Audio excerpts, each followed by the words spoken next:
Chapter 1092. Lonely Lamp, Round Table, War. Cards scarlet, and a smile covered by shadows under the light. At this moment, in the lounge of the Stone Marrow restaurant, Weisher looked down blankly at the cards in his hand that were dyed in 4 strange colors. He heard a voice coming from beside him. "It's your turn, Weisher." Following these words, around the round table, faces covered in scarlet lifted up and looked in his direction, smiling. It was as if he had cast down a death sentence. Weisher closed his eyes and swallowed his saliva in despair. After a short hustle and bustle, happiness was gone. The original plan was so perfect. Weisher tried his best to think, and from the countless paths leading to despair, he came to the only correct solution. Everyone ate hot pot together, sang songs, and spent a good night together. But the night was indeed beautiful and happy. Everyone drank heartily under the sumptuous hospitality and enjoyed the banquet. It was relaxed and happy, as if there was no haze in the whole world. Unfortunately, there was no banquet in the world that lasted forever. No matter how good the meal was, it would run out eventually. What's more, under the fierce drinking competition of the seniors, many people had already left halfway through the banquet. As they politely bid their farewells one by one, the bustling Stone Marrow Hall gradually returned to its original silence. It was as if the hidden reef paid for its sleep after the tide receded. When Forrest Hutt ignored the teacher's pleading gaze and ran away with his girlfriend, Yuan also politely took Anna and left. Therefore, in the cozy and comfortable lounge, there were only the guests who stayed here for the night, the guests. The night was getting darker. Weisher also felt his bones gradually becoming cold, under the gaze of others. "It's very late." Weisher coughed dryly. "It's time to rest. Yes, it's not good to sleep late. It hurts the skin." Luocian held her chin and nodded in agreement, but it's also very interesting to stay up late occasionally. He didn't show any fatigue. He was full of energy. He obviously drank so much, but he didn't show any signs of drunkenness.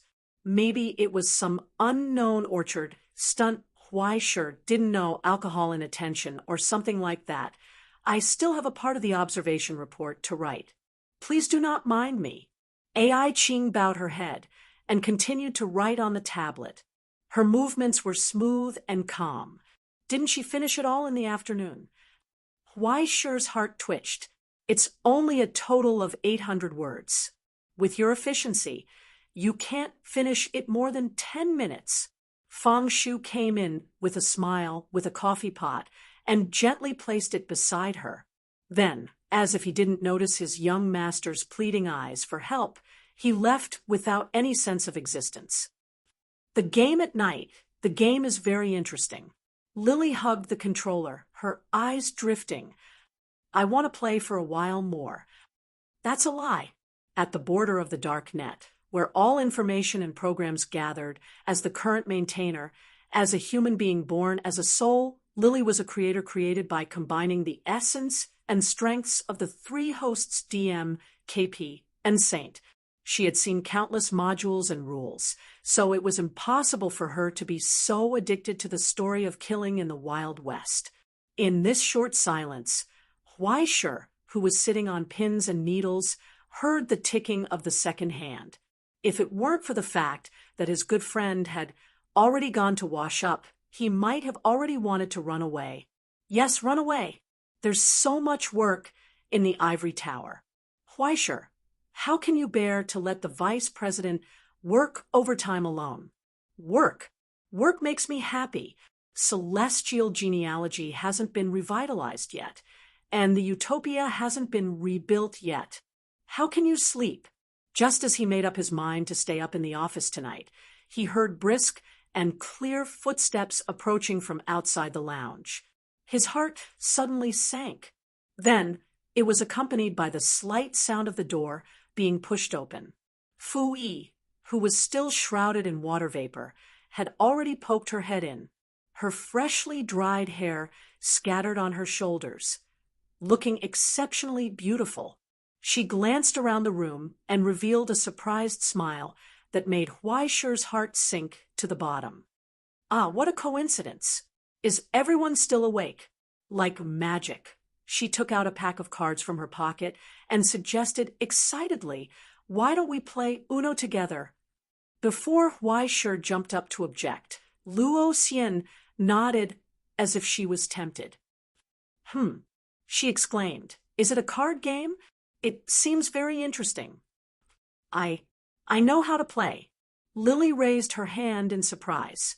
Huaisher swallowed his saliva and subconsciously looked at Ai Qing, hoping that the cold, serious, and inhumane Her Excellency Inspector would reject such a child's trick and even criticize it. However, when Ai Qing finished writing a paragraph in her hand and slowly raised her head, she seemed to be interested. "I haven't played for a long time after college. I really miss it." She thought for a moment and nodded. "Count me in." Cough, cough. Cough, cough. Cough, cough, cough, cough, cough, cough. Huaisher coughed crazily and tried hard to put on a serious and solemn attitude, to refuse clearly. "Look at this room.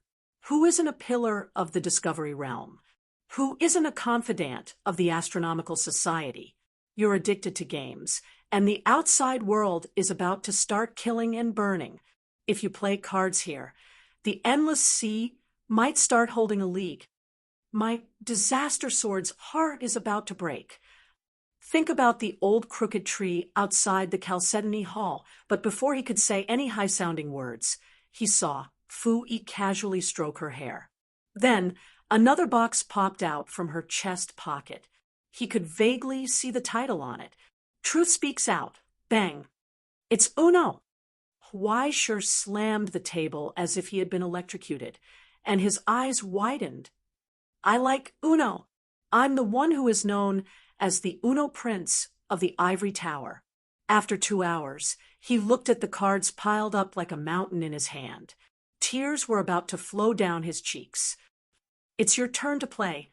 Huaisher." "Hurry up," Luo Xian urged from the opposite side. Huaisher glanced at his next player, the calm Ai Qing.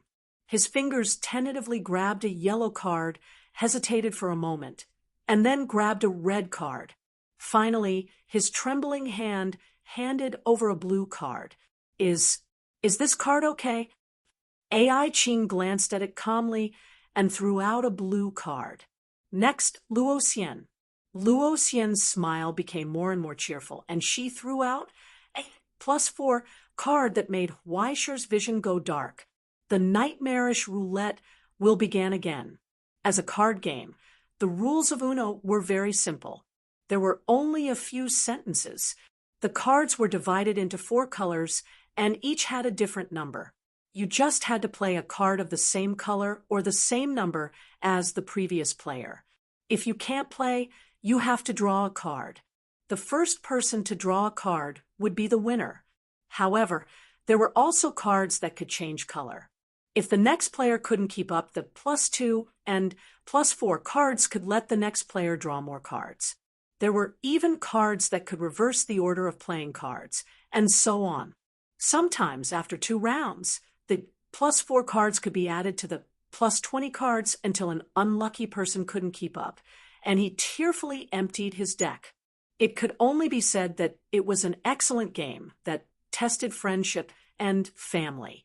Especially when Luo Xian's suggestion wasn't exciting enough, she could add more.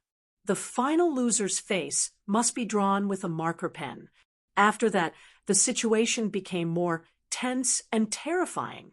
The most direct result was that Huaisher's face was completely covered with all kinds of strange graffiti with a red marker pen. It even extended to his neck and arms. His face was scarlet like blood. His tears also became particularly mournful. It couldn't be helped. The previous player was Ai Qing, and the next player was Lily. On the other side, Fu Yi was crazily throwing out all kinds of prop cards, and Luo Xian's fighting spirit was like a tide, crazily adding cards. No matter who encountered such a situation, they would cry out loud. Why did it become like this? For the first time, he had a lifelong friend.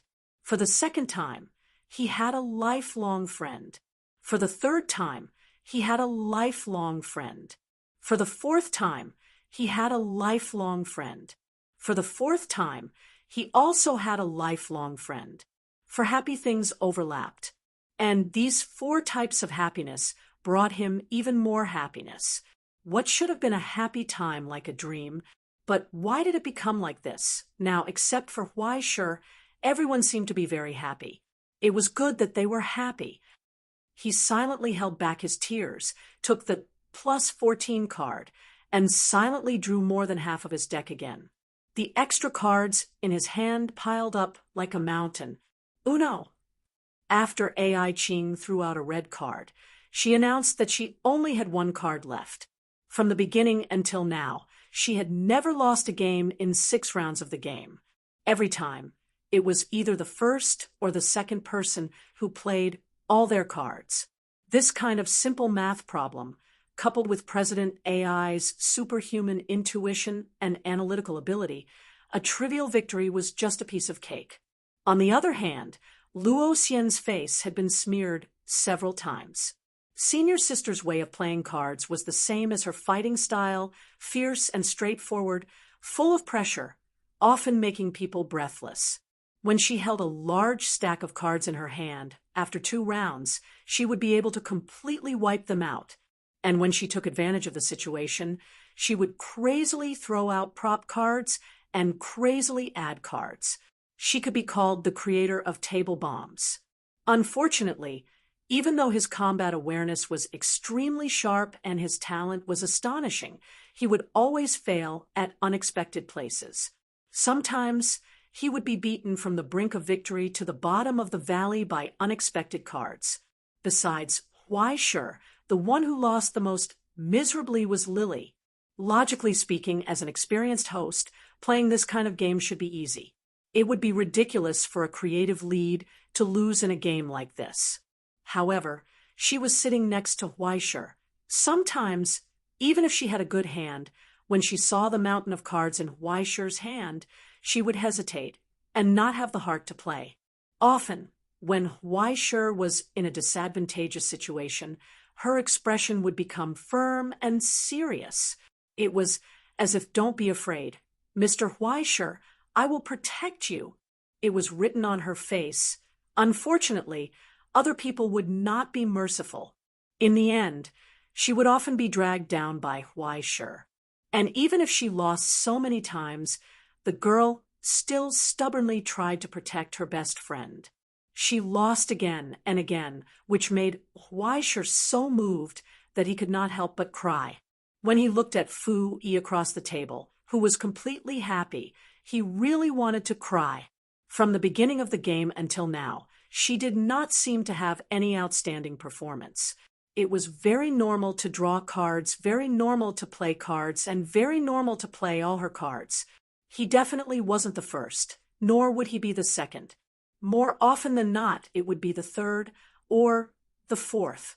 After narrowly escaping the final punishment, Huaisher and the others were left to begin the final battle.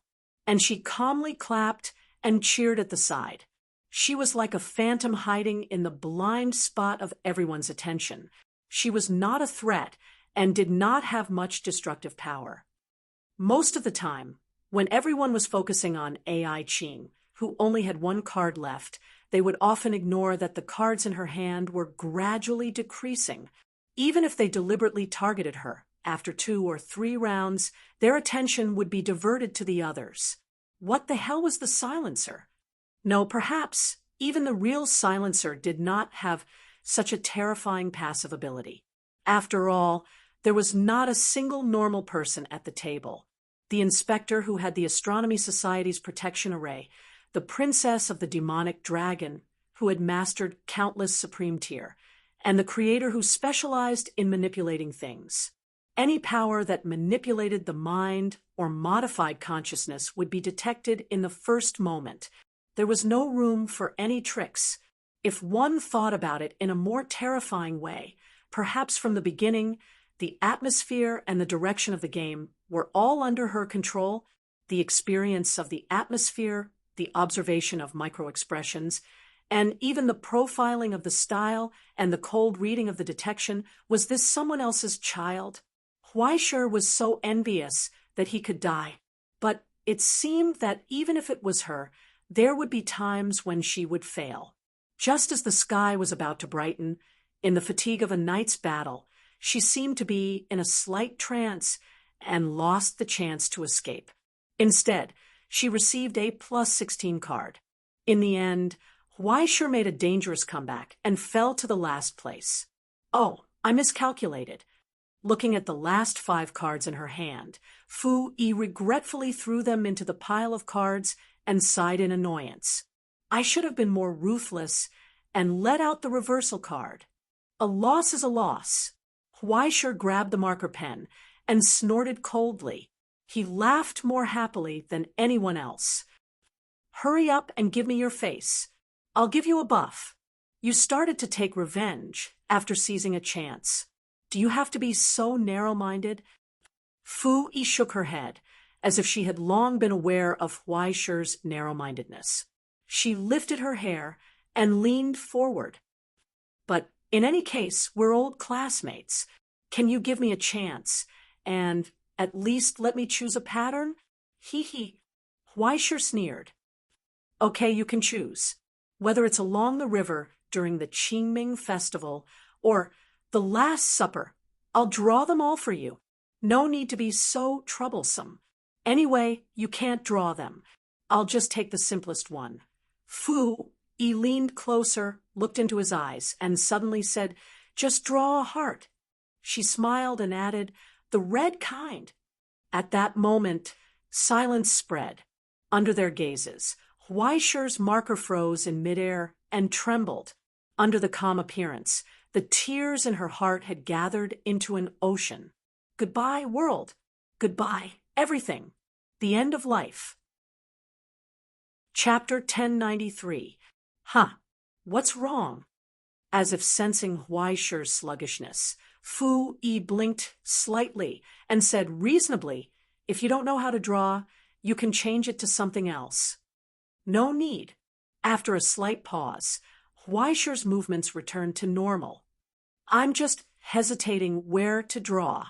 As if he was carefully considering the angle and position, he reached out and lifted Fu Yi's chin. The slightly trembling marker finally fell on her face. Fu Yi was slightly stunned, but she still closed her eyes and let him do what he wanted. She felt the cold tip of the pen fall on her forehead and wander, steady and calm, without any hesitation. Just like that, 1 stroke, 2 strokes, then 3 strokes, 4 strokes, 5 strokes, 6 strokes. She opened her eyes in confusion. She saw Huaishir's solemn expression and extremely serious appearance. His strokes were as smooth as if they were divine. But the question was, why did he draw so many strokes when he was just drawing a heart? You're not done yet. She widened her eyes in confusion. Wait a moment, I'm drawing. Huaishir's movements did not stop.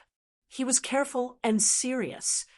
I just finished drawing the right atrium, and I'm already drawing the pulmonary valve. It was visible to the naked eye that Fu Yi's eyes twitched. But soon, she couldn't help but burst out laughing. She didn't say anything else. The last stroke was done. It's not bad.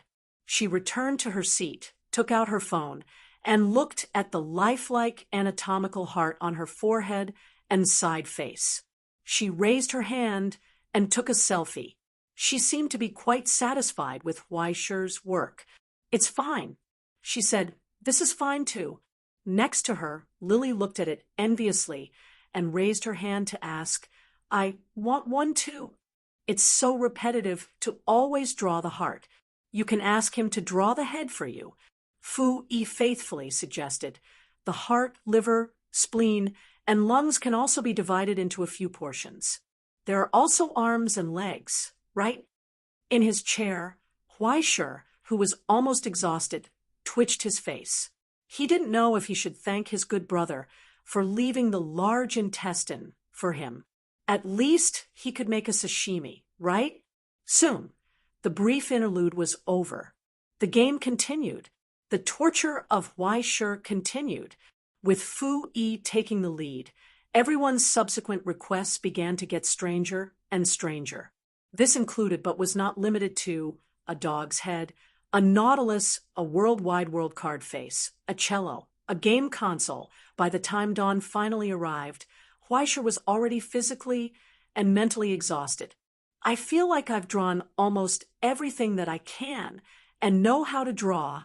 I hate the fact that I'm not a Doomsday artist, nor have I done any research. Otherwise, wouldn't I be able to draw a live 2D? But no matter what, the long night was finally over. He felt like he was going to get PTSD whenever he saw cards. Compared to this deadly Uno, he would rather go to hell and find a few crowns to fight. At least that would be easier. He didn't have time to catch up on his sleep. After breakfast, he headed to the Foundry Center and started his work. In the past, he would complain that there were too many things to do and that he couldn't finish them no matter how hard he tried. But now, he couldn't help but shed tears of joy when he started working. He was too happy at work. No one can stop me from working. Unfortunately, work couldn't help him escape from reality for too long. Just before noon, he received a notice from Yuan Yuan. The practice at the Continuation Academy had ended after collecting the changes and data of the local Silver Sea projection. The interns were ready to leave. For a moment, Huaishir froze in place.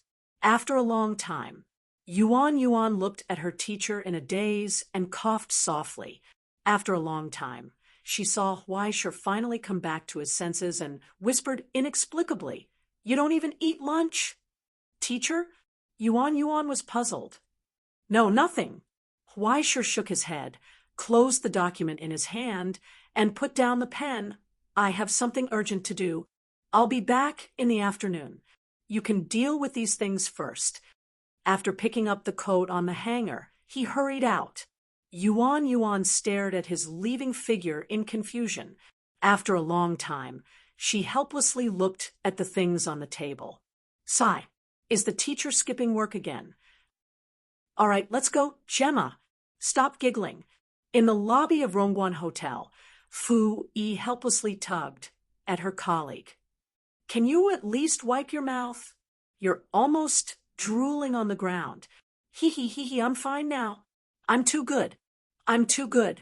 Gemma hugged the large stack of autograph photos and accessories that Fu Yi had brought back.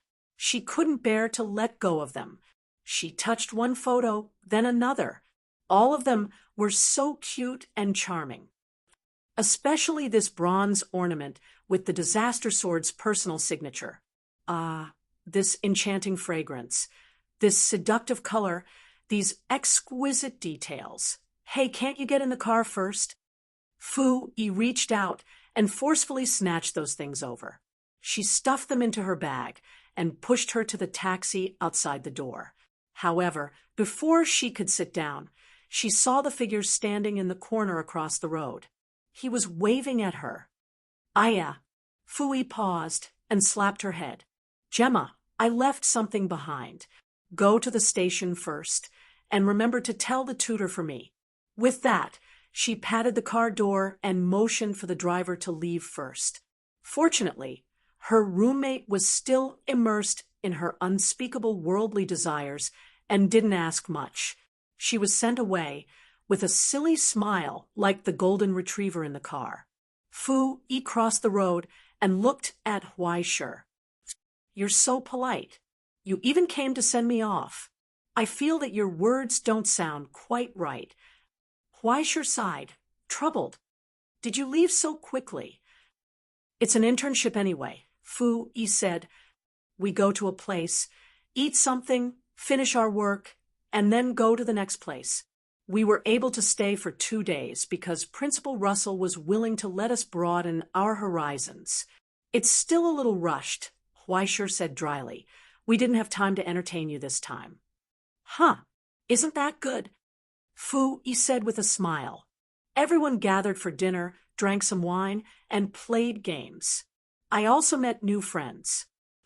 Huaisher was silent for a long time, not knowing what to say. In the end, he could only sigh helplessly. I'm sorry.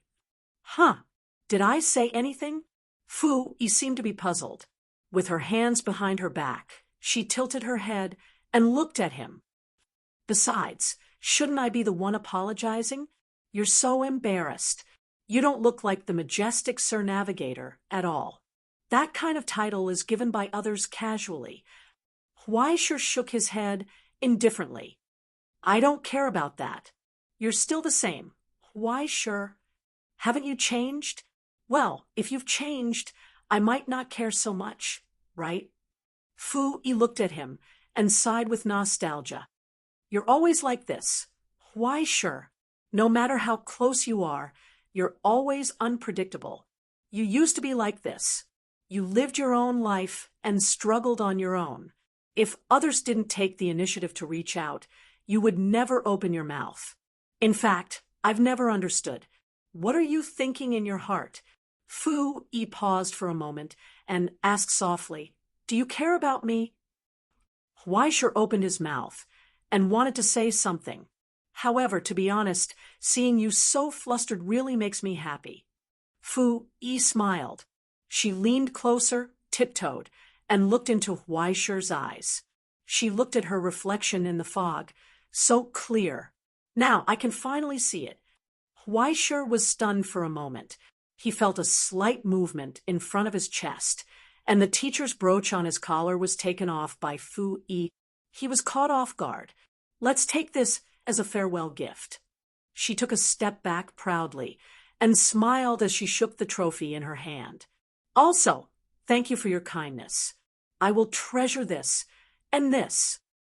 You actually used a sneak attack, Huaisher asked helplessly. This is called outsmarting. Fu Yi blinked and smiled playfully. Because of someone, I didn't catch a taxi. Can I ask Mr. Navigator to send me to the station? Sure. Huaisher nodded. I just got my driver's license, and my skills are not very good. When did you get the car? Anyway, there's still time. You can drive slowly. Then let's go. Huaisher turned around and walked in front. After taking 2 steps, the girl behind him caught up with him. She smiled, her hands behind her back, holding her trophy. Her footsteps were light. She was like a proud cat, so free. After sending Fu Yi away, Huaisher was not able to wander outside for too long. He had to attend the press conference in the afternoon.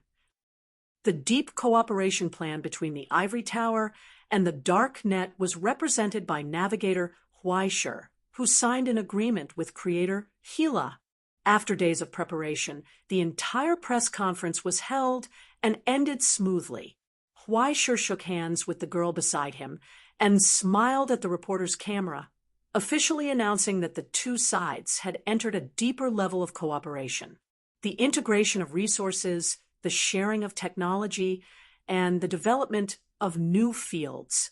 All the content disclosed to the public meant that the territory of celestial genealogy had once again expanded. This would be the return of the 3 wise men system, and the remnants of the utopia were once again trying to reorganize. As for whether they could cooperate as closely as before and reunite as one again, it would depend on the next moves of both sides.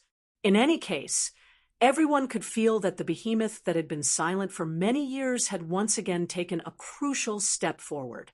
However, no matter how intimate the press conference was and how happy the time was, when the press conference ended and the interface and agreement between the 2 sides were confirmed, Lily still had to go back. There was still more work to be done. Compared to playing and taking a vacation, there were more important things waiting for her. No matter how much she wanted to stay here. Let's stop here, Mr. Huaisher. At the dock, Lily saw KP, who was waving at her from a ship not far away. She stopped and turned back to say goodbye to Huaisher, solemnly and seriously. Thank you for the past 2 days. Don't mention it.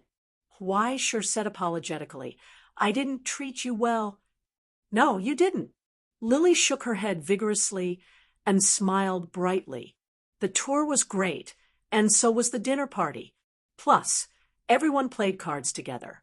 It was all very good, even better than I thought. In just 2 short days, I saw all kinds of things and made so many new friends. It would be great if we could play together again in the future. Weischer's eyes twitched, and he was speechless.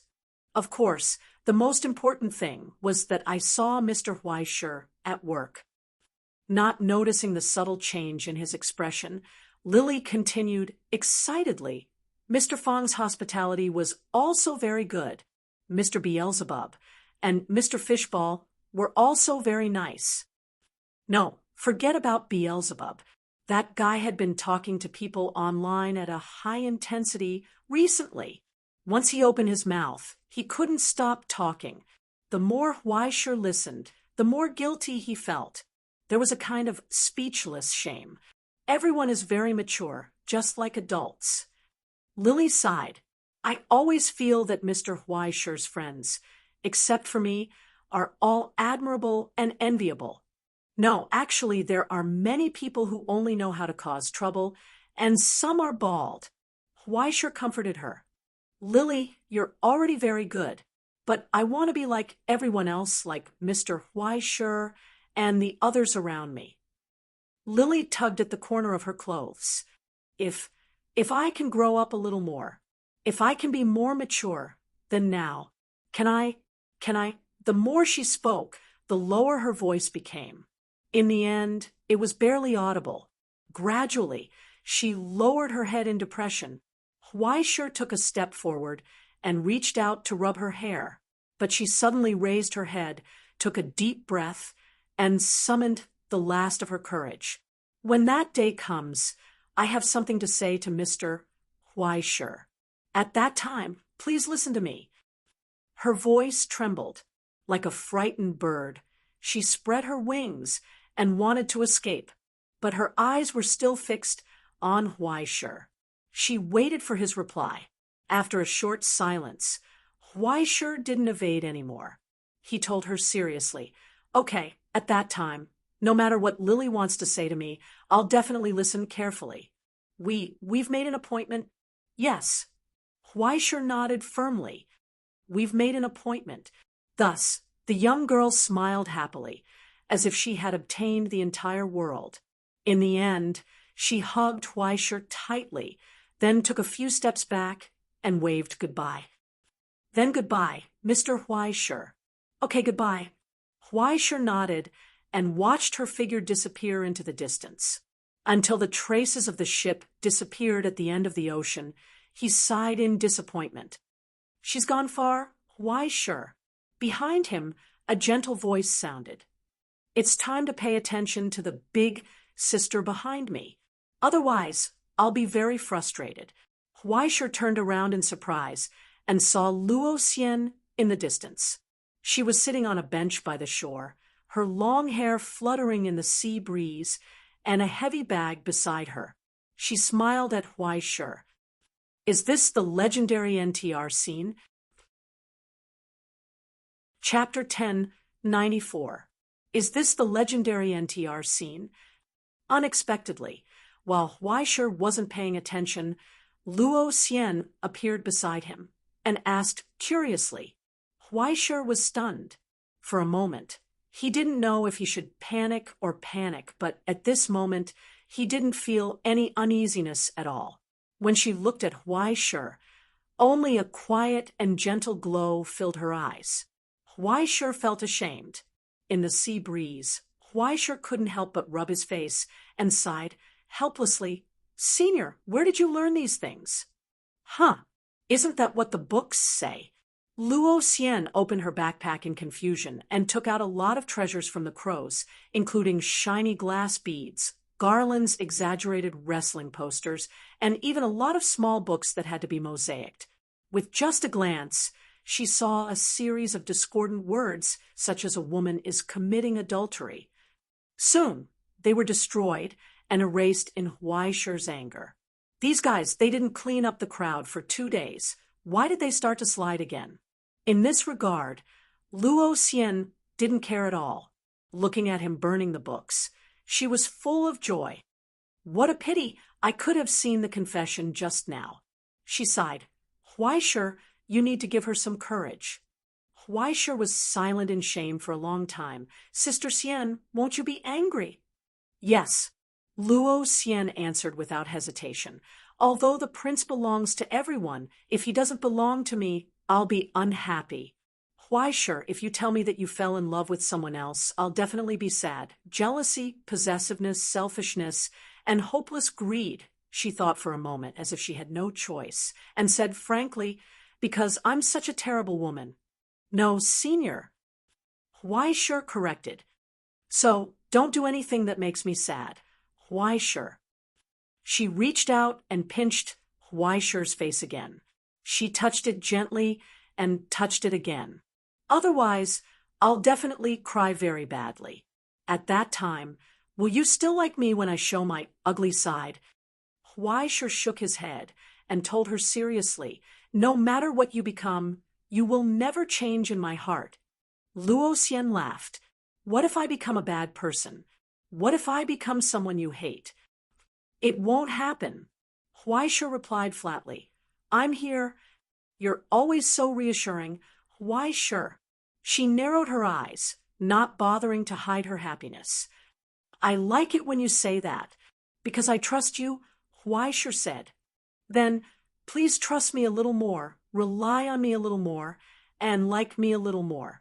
She stared at Huaishe and gently pleaded, take more today than yesterday, and the same tomorrow. In this way, I won't be afraid.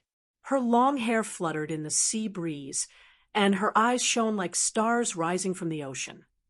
As long as you're still looking at me, I'll definitely stay in your world. I'll stay on the side where you belong. But what if I'm not qualified to bear such a responsibility, Sister Xian? Huaishe lowered his eyes in shame. Except for squandering my cheap love, I haven't done anything for you. Instead, I've asked for a lot from you, haven't I? Then please take more and rely on me more until you can't leave me. Luo Xian smiled mischievously, as if her conspiracy had succeeded. Even if you feel guilty, you can't give up. This may be the obligation of a prince.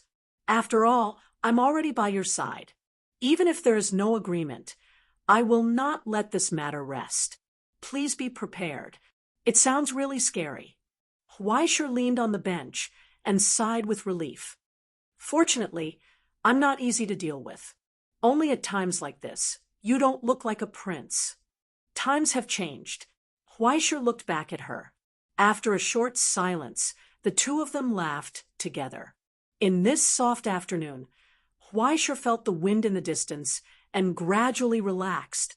He listened to the bells in the city behind him. Where are we going next? He asked. Maybe we can go to India. This time, we may really go to the deepest part of Sanlian City. Luo Xian said, I want to take back the things my father and mother left there. Where's Elder Luo? Huaishe asked. I didn't see him last time. He just left a note and disappeared. He can't have gone to hell to start a class, right? Father? Luo Xian thought for a moment and said, he probably wants to take revenge for his mother and for himself. It used to be the focus of India's genealogy, the holy land of destruction, Kavanasi. It used to be a place favored by the gods. Now, under the guidance of the Pied Piper, it had fallen into the abyss, leaving only wreckage. Its real body had fallen into the deepest part of Sanlian City in hell, and it was sealed with all its strength by the maintenance of the genealogy. It was the place where Luo Siwei once used his supreme, which symbolized absolute violence, to send his crazy teacher to hell. The collapse of the world in the past had long been buried in heavy dust. Huaishe had never asked about the details. Even if he asked, Elder Luo would probably not tell him. The pain that was once engraved in that person's body could not be removed no matter how cruel the training and ascetic practices were. After losing everything towards hell, towards the initiator of all this, There was only hatred that could not be dispelled no matter how noble and holy the Dharma was. After Huaishur had resolved his last concern, there was only one goal left in his life: to completely destroy the element of destruction known as the Pied Piper with this pair of iron fists that had once broken the 6 paths of reincarnation. Although he did not know what kind of deal he made with the Continuation Academy, he was afraid that participating in the battle against Boishuan was just a rehearsal for his revenge. However, there's still no need to worry. Luo Xian waved her hand. Father is not someone who doesn't know what's important. He's already so old, he won't be as hot-blooded as a young man who doesn't care about anything. He must have his own plans and plans. As the younger generation, there's no need for us to worry blindly. Even so, I still can't help but have a headache. Huaishur rubbed his face. He felt that the people he knew seemed to have bigger ambitions and bigger goals than the other. On the other hand, he was simply a salted fish, immersed in the joy of counting money every day and unable to extricate himself. There was no cure for him. Just as they were chatting, time passed, bit by bit, until far away, on the passenger ship, the whistle sounded for the 3rd time, but the request to leave the port never received a reply from the dispatch center. They waited blankly in place. It seems that I have to go. Huaishur, Luo Xian said, if this goes on, everyone will be impatient. Huaishur was silent and said softly, actually, you can rest for another day. What about tomorrow? Will the ship continue to stay tomorrow? The day after tomorrow? The day after tomorrow? Luo Xian looked at him and couldn't help but smile. Of course, if you want to violently lock me up and lock me up in your house, I will definitely cooperate. But will you do that? Huaishur smiled bitterly and shook his head. So disappointing. I was looking forward to it. You really don't understand a girl's heart at all. Luo Xian smiled and reached out to pull him up from the chair. Once again, she said, then let's settle for the next best thing. Before we say goodbye, can you give me a hug? Huaishur? With that, she opened her arms and said expectantly, even if it's me, I will need the prince to give me strength. Anytime, Sister Xian. Huaishur reached out and hugged her gently, feeling her breath blowing past his ear. Luo Xian closed her eyes slightly and felt the warmth close by. She chuckled softly. There is someone else's smell in the hug. Can I be angry? Yes. Huaishur nodded. It doesn't matter if you are furious. Then accept the punishment. She picked up Huaishur's face, not allowing him to dodge or escape. She leaned close, kissed his cheek, and then bit it hard. After a long time, she finally let go of her hand. She took a step back.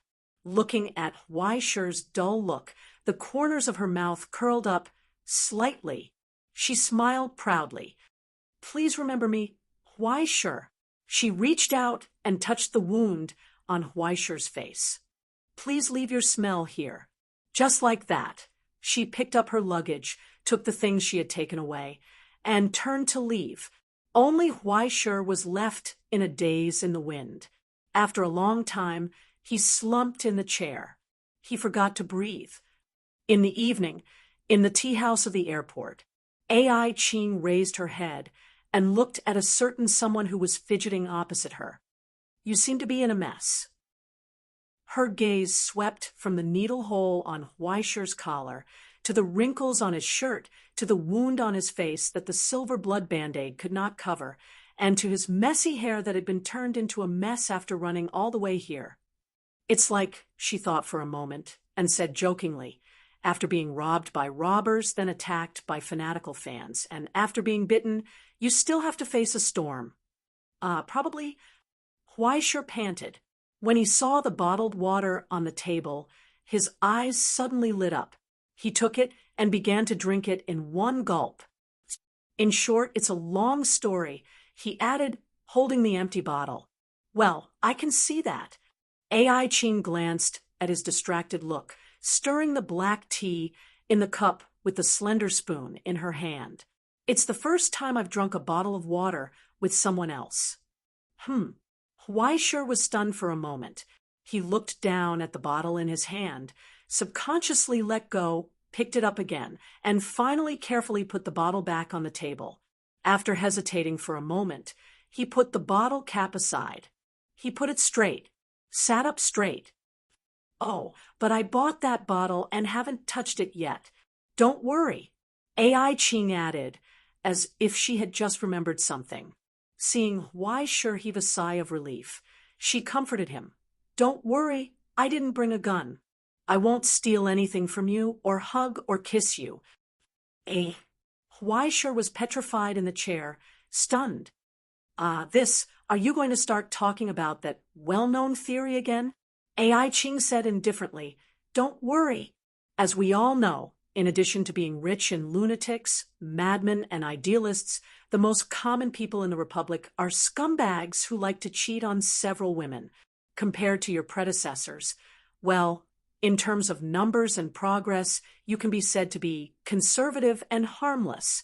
Of course, it could also be because you prefer to pursue—" She thought for a moment and found a word. "Quality? In broad daylight, President AI, you can't talk nonsense." Weisher subconsciously grabbed the handkerchief on the table and wiped the cold sweat on his face. After wiping it, he was about to say, "How can you people from the Directorate of Defense accuse me of innocence without any evidence?" Only then did he realize that his handkerchief seemed to belong to the person across the table. Moreover, she seemed to have placed the handkerchief in a convenient position early in the morning.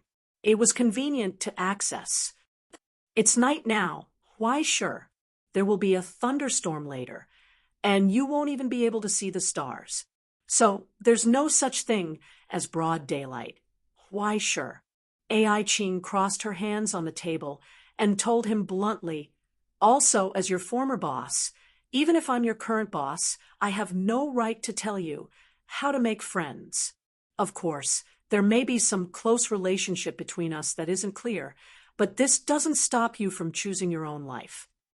After all, the relationship between the Directorate of Defense and celestial genealogy is complicated now. Whether it's for public or private reasons, both of us should be clear about our positions and ensure that we won't give the wrong signal to outsiders because of our identities. You don't have to worry or be afraid. She picked up the cup of black tea and took a sip. "I'm just saying this to tell you to relax. I won't shoot you or anything like that. Speaking of which, your reactions for the past 2 days have been quite interesting, especially when you're playing cards. It's really delightful." Weisher was in a daze. AI Ching was puzzled. "Is there anything you want to say?" Weisher was still in a daze. Holding the handkerchief in his hand, he just wanted to wipe his tears. "You've already said it. What else can I say? He stuttered for a long time, trying to observe her expression, but AI Ching's expression was as calm as ever. He couldn't see anything. He could only ask tentatively, "Have you eaten?" If you don't know what to say, you don't have to find something to say. It'll be very awkward. AI Ching glanced at his complicated expression and raised the corner of her eyes slightly. "Before this time, I thought that the person sitting in front of me would be a boring moral specimen. I didn't expect to see you so lively." She paused for a moment and added, "Well, except that your connections are a little more than expected. There doesn't seem to be any problem." Weisher was silent for a long time. He opened his mouth several times, wanting to say something. In the end, he could only sigh softly. "I'm sorry to let you see me like this. It's true that you're unreasonable." AI Ching nodded and agreed. "You didn't do anything, but you look guilty. It hurts my eyes. However, I think it's good to be like this." She looked at the dazed man in front of her, recalled the past memory, and sighed with emotion. It's much better than the half-dead look in the past. He was always dejected with tears in his eyes. He looked like he was about to cry in the next moment, but he didn't say anything. He couldn't get up from the mud, but he pretended to be happy with himself, holding an expression that he was very good and happy. Also, he would throw everything to the back of his mind at the drop of a hat. He would do whatever he liked, and the messy results that came out of it because of his personality. No matter which one it was very annoying. But no matter which one it was inseparable from the man in front of her. However, he was no longer the dispirited figure that he remembered in the past. He seemed to have become stronger and more distant. "You've grown up? Why, sure?" she whispered softly. Weisher looked up. He didn't hear it clearly. "Nothing." A.I. Ching shook her head, took out 2 documents from the open briefcase beside her, and pushed them over the table. "Take a look and sign it." After that, she held her chin and didn't say anything else. She just looked at Weisher, waiting for his reply. Being stared at like that, he couldn't help but tremble. He lowered his head and flipped through it carefully.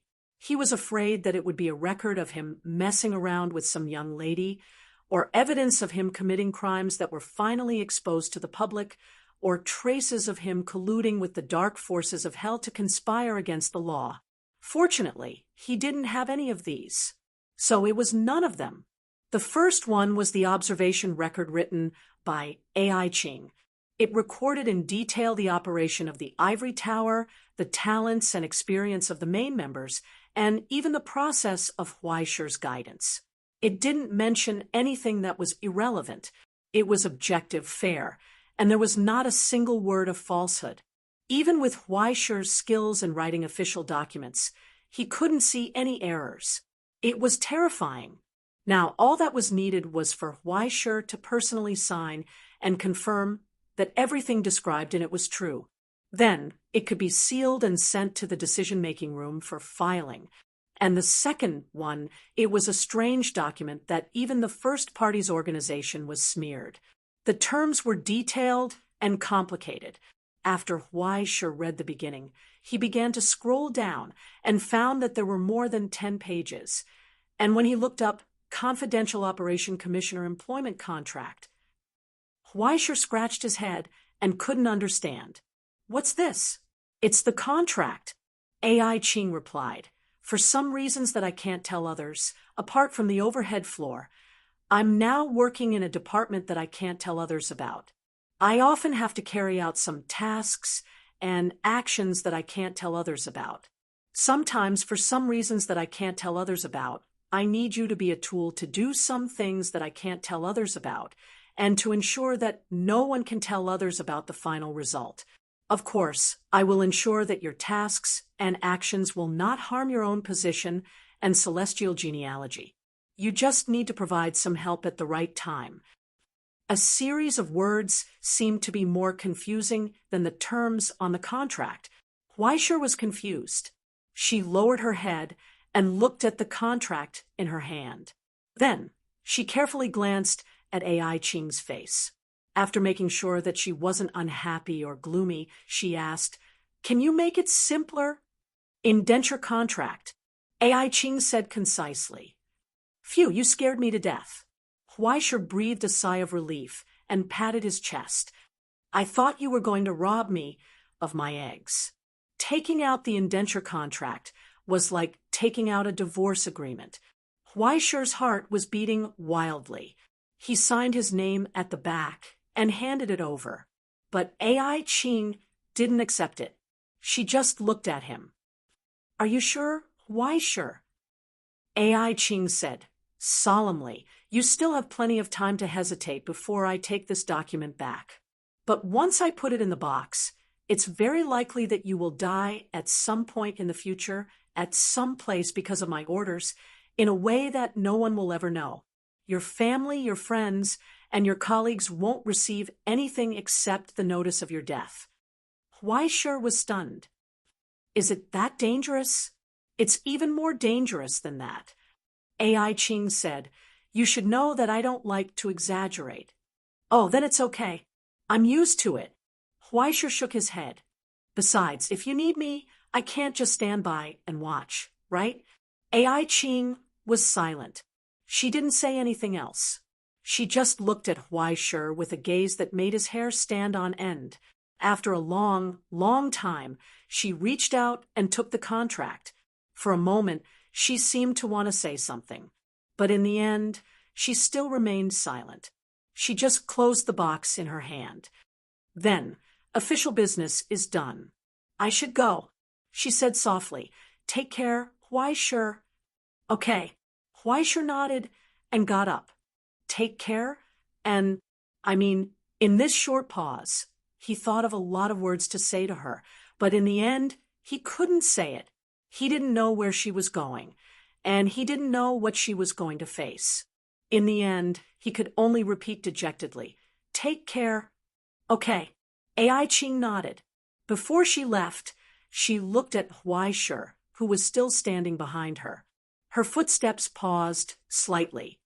Next time, take me around here. Okay. Huaisha nodded and didn't hesitate. Anytime, anywhere. Then, she seemed to smile, but it couldn't be seen clearly in the reflection of the glass. He could only see her pass through the ticket gate and disappear at the end of the covered bridge. Huaisha stood in place for a long time, watching the special plane of the Central Command take off and disappear into the dark clouds in the distance. He squeezed the empty water bottle in his hand. He turned around and left. Miss Ai, you need dinner?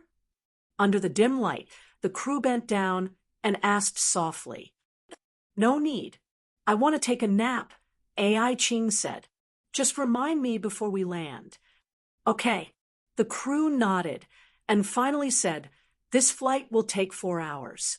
The final landing point is Shicheng at the border of Dongxia. During the process, there may be unstable airflow due to the thunderstorm. Please be careful.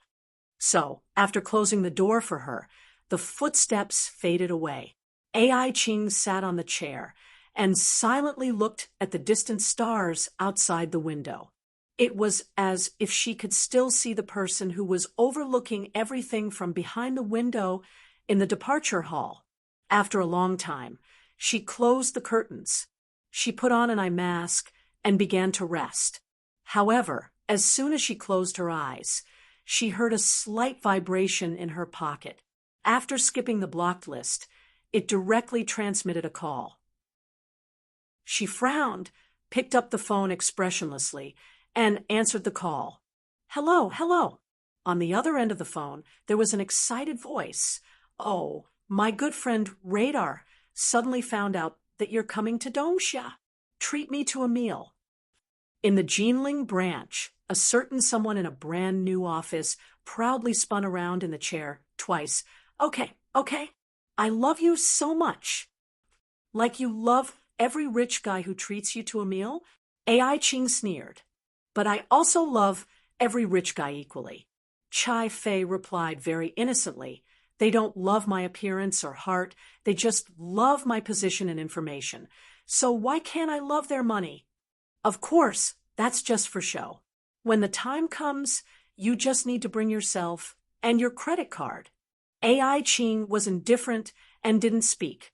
Chai Fei seemed to smell something unusual and became more curious. What's wrong? You seem to be very irritated.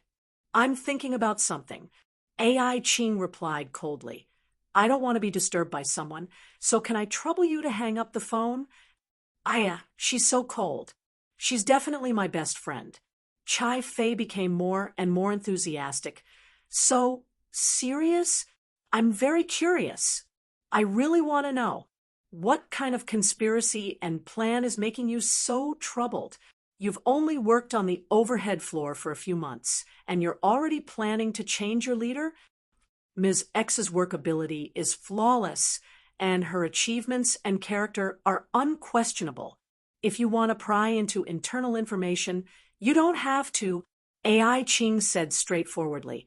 It's just a very simple multiple choice question. Say. I want to hear. Chai Fei shouted. I love to hear this. I want to hear it. Ai Ching didn't say anything. She didn't urge her again. She was waiting for something in silence. Until Ai Ching spoke again, calm and cold. Have you been to the garden? Chai Fei, have you ever liked a certain flower in particular? Well, although I don't really understand, it's similar to the roast duck in the restaurant, right? Maybe. Ai Ching thought for a moment and continued. Sometimes you care about a certain flower. You think it's very exquisite and beautiful. Unfortunately, the color and type don't match you. The land it grows on is not in your home.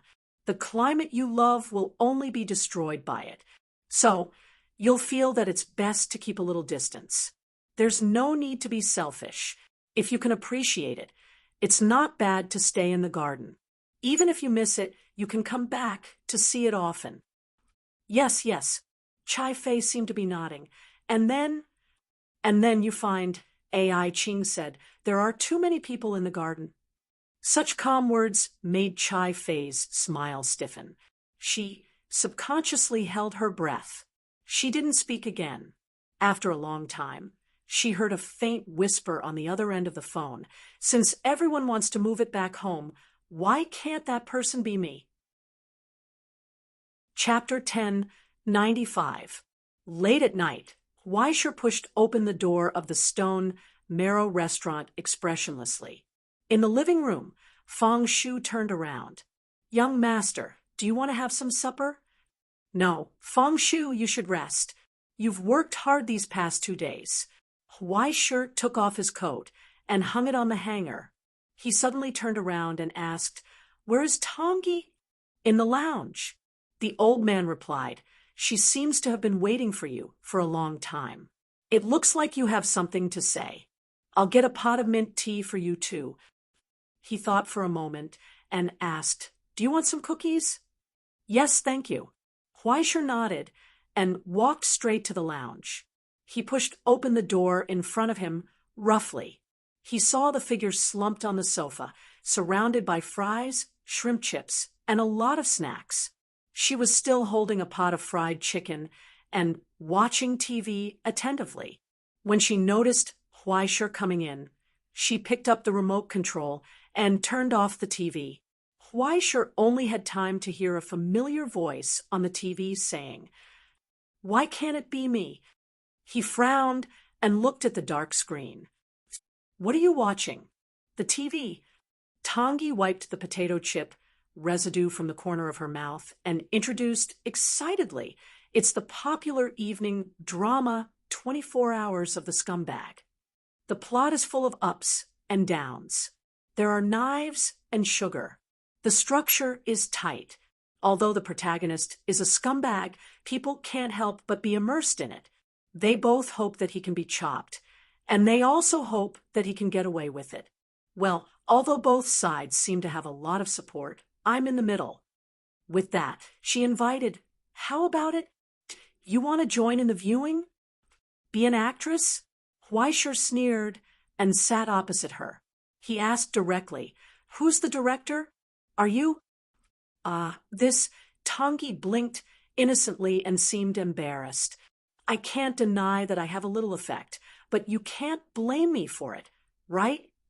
Bang! The table suddenly shook. Weisher no longer hid his anger and unhappiness. That's too much, Tongi? Tongi was puzzled and asked, How is it too much? Did I eat your fries? I'll make another one for you later. Don't be angry. You know what I'm talking about. Tongi, you know why I'm angry? Weisher asked coldly, I know you like to tease me and see me in a sorry state. But even if you want to see me make a fool of myself, there's no need to involve them, right? A joke? Tongi shook her head nonchalantly. That's not right. Weisher, this is something you'll have to face sooner or later. Oh, I'm just helping you to, bring them forward? Tongi, Weisher interrupted her coldly. All right. Tongi raised her hand and interrupted him before he really got angry. She got up from the sofa and leaned forward with a smile. Why, sure, let's talk about something serious. She raised her hand and snapped her fingers.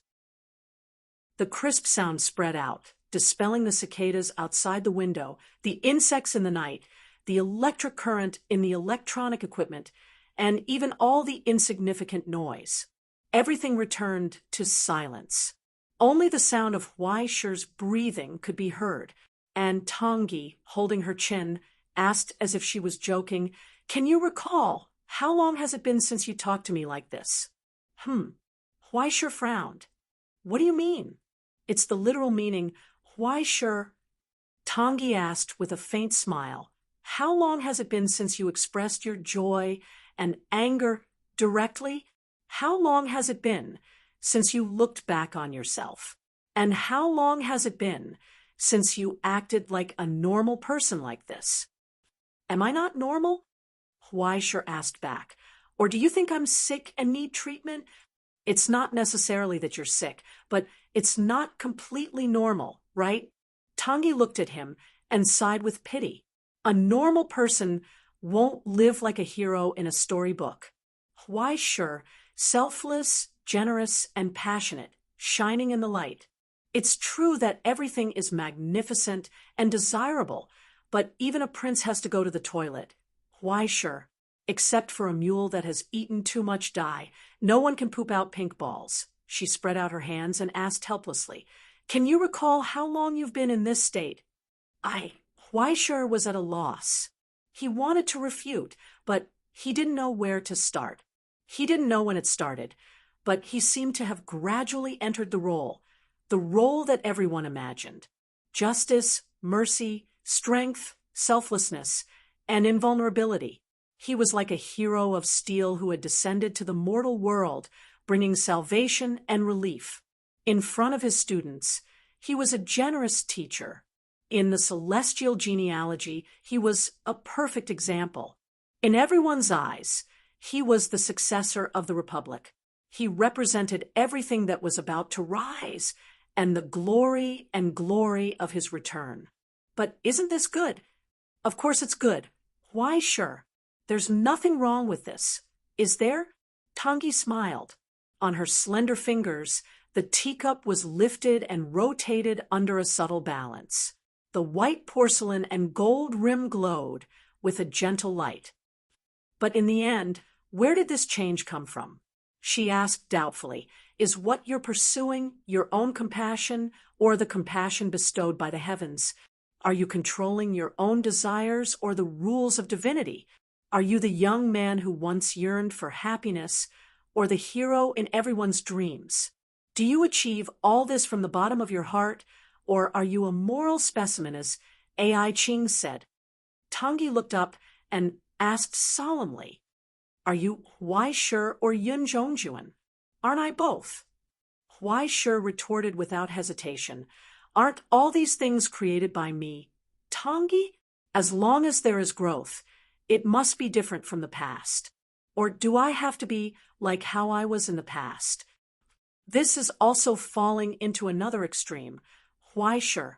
Tangi chuckled. "Nothing is constant. It's just that sometimes the change may not be as you expect, and it may not be the result of your love. The abundance of divinity will make you love everyone, but among the many virtues, only love must be different. In the end, it will be inconvenient for you to love anyone. Perhaps everyone will love you, but in the end, everyone will fall in love with the hero, and no one will love Huaisha. Admittedly, you are doing very well now, but you must distinguish the duties and image given to you by the outside world from your true desires and love. You must understand where you are." She paused for a moment, and there was disappointment and helplessness in her eyes. "If you let it go, you will be immersed in the glory and solemnity of divinity day after day, until one day you will completely forget your former side as an ordinary person and eventually become a ruthless and correct machine or a tool dominated by fate. I have seen such things too many times. In a short silence, Huaisher was stunned. However, his years of experience of being arranged and fooled reminded him that this seemed to be the truth, but there seemed to be something wrong. Immediately, he slammed the table angrily. But what does this have to do with you torturing me?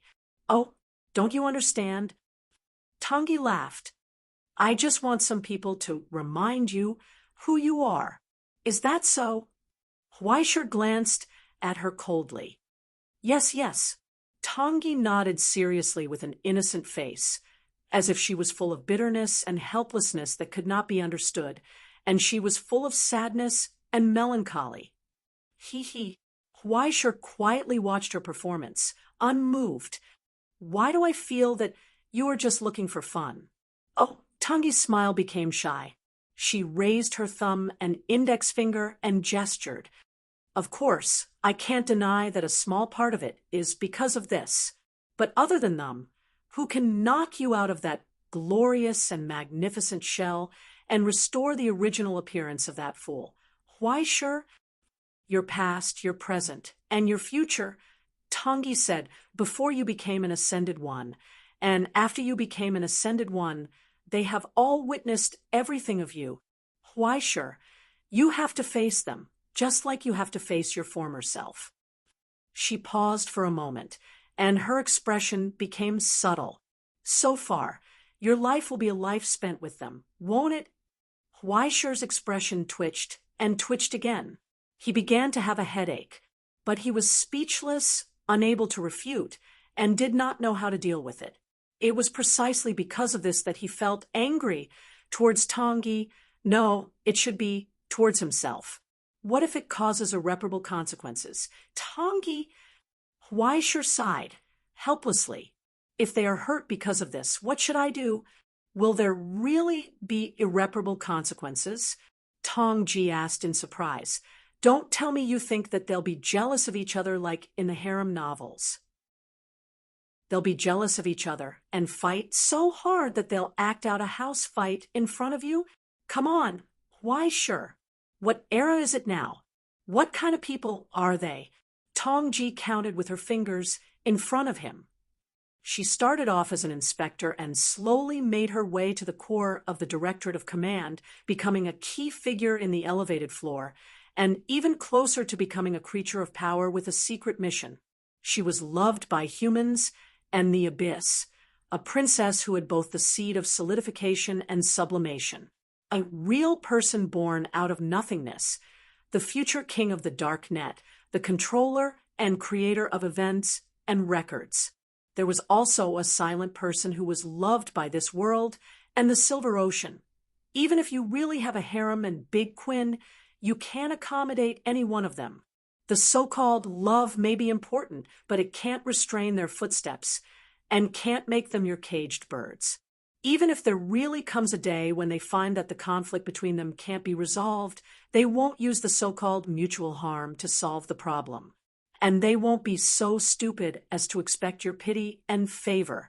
This is no longer something you can interfere in. If you ask me, a guy like you who is overcautious won't be of much use at all. Don't overestimate yourself. At most, you'll be like a pot of flowers placed in a garden and moved around. At most, well, you'll just be a trophy. Tangi thought for a moment and noticed Huaisher's gradually paling face. She comforted him and said, think on the bright side. Maybe everyone can reach an agreement and divide you into 4 equal parts, right? When the time comes, one piece will be here, one piece will be there, one piece will be here, one piece will be there, one piece will be there. Problem solved. How can this be solved? Huaisher was furious. They're all dead. This is the problem you have to face. Huaisher. Tangi spread her hands sympathetically. This is your own choice. If you had just flirted a little less, you wouldn't have ended up in such a tragic state. Since you enjoy more than 4 times the love, you must pay 4 times the price. Dividing into 4 equal parts is already very simple. However, that's many years in the future. You haven't even reached the legal age for marriage, so why worry so much? Yes, Huaishur was stunned for a long time, and then he subconsciously breathed a sigh of relief. Then, he realized that he had been tricked by this black-hearted woman again. He was furious. Are you still fooling me? No. Tangi was puzzled. Didn't I explain everything clearly? But if Huaishur was silent for a moment, although he knew that it was impossible, he couldn't help but ask, what if I'm terminally ill? What if they can't make me return to normal? Look at what you're saying. Tangi held her chin and laughed. Don't you still have me? Her confidence made Huaishur even angrier. Huh, what will you use? He snorted. I'm not so easy to deal with. Tangi, people grow. Use money? Use beauty? Money is like dirt to me, and women are like floating clouds to me. You don't think your so-called benefits will work, do you? No. There's no need to go through so much trouble. Tangi raised her hand and pulled out a solemn book from the void. Of course, I'll use this. Why sure? She paused for a moment and revealed an expectant smile. The book of fate that's filled with your dark history. At that moment, Huaishur felt as if he had fallen into an ice cave. His eyes widened in a daze. He reached out to stop her, but it was too late. Maybe you can't understand it just by describing it, so let's try it first. Tangi picked it up, flipped through 2 pages, and nodded. Let's start with the background of the fantasy novel you wrote when you were 9. By the way, in the Heaven Drive continent, music is king. The poor young man Zhou Shi and his sister rely on each other. Oh, did you have a sister complex at that time? It doesn't matter. Look at this setting, look at this plot. Aya, it's really full of ups and downs. It's amazing. How about we spend money to make a comic? In the future, maybe the animation will become a hit. Enough, don't say any more. Huaishur covered his head with both hands. He was so embarrassed that he wanted to dig a hole and bury himself in it. His whole body was trembling, and tears were streaming down his face. Are you a human? Of course not. Tong Ji had a smug expression on her face that said, I have no conscience. Don't worry, I've already prepared more than a dozen copies for you in advance, including all the stupid things you've done since you were young, as well as the unspeakable desires and fantasies you had for the ladies in your heart back then, as well as those sweet dreams that made people blush. Once you begin to deviate from human nature to divinity, I'll use your money to hire your people to help you change everything and create a big IP. I'll guarantee that every one of your fans and every animation, novel, and movie enthusiast in the present realm will have a copy. Great sage, quickly withdraw your divine power. I was wrong, okay? Huaishur collapsed on the chair. Just imagining such a future made his tears uncontrollably rush out. Compared to such an outcome, he would rather be divided into 4 classes. At least he would die with a clear conscience. Don't worry, I know you're very touched. You don't have to thank me. This is what I should do. Tong Ji stroked his hair with relief and said gently, After all, from the day you signed the contract, I have to be responsible for you for the rest of your life. Don't you think so? According to the terms of the contract, you and I will share glory, power, crown, and authority. This includes and is not limited to life, soul, and even everything. She paused for a moment, and her tone became meaningful. In other words, Huaishur looked up in confusion. Then he saw her face right in front of him, and his own reflection in her eyes that were faintly glowing. A pair of slightly cold and slender hands cupped his cheeks. When he was least prepared for it, he opened his mouth to speak, but no sound came out. A soft touch covered his lips. It was so warm and gentle, like a fog full of joy. It broke into his consciousness, shook his reason, shook his soul. and even made him forget everything, even if it was only for a short moment. A touch, and they separated. In other words, "You are my private property, why sure?" Tangi whispered in his ear softly, "Only on this point, you have no other choice." After that, she slowly raised her head, tucked the stray hair in front of her forehead behind her ear, and happily looked down at Huaishi's stiff and dull face, and told him, "Don't ever forget." In this way, she waved goodbye, hummed a song, and briskly walked away with small and fragmented dance steps. Only Huaishi was left in the same place, petrified. He forgot his soul.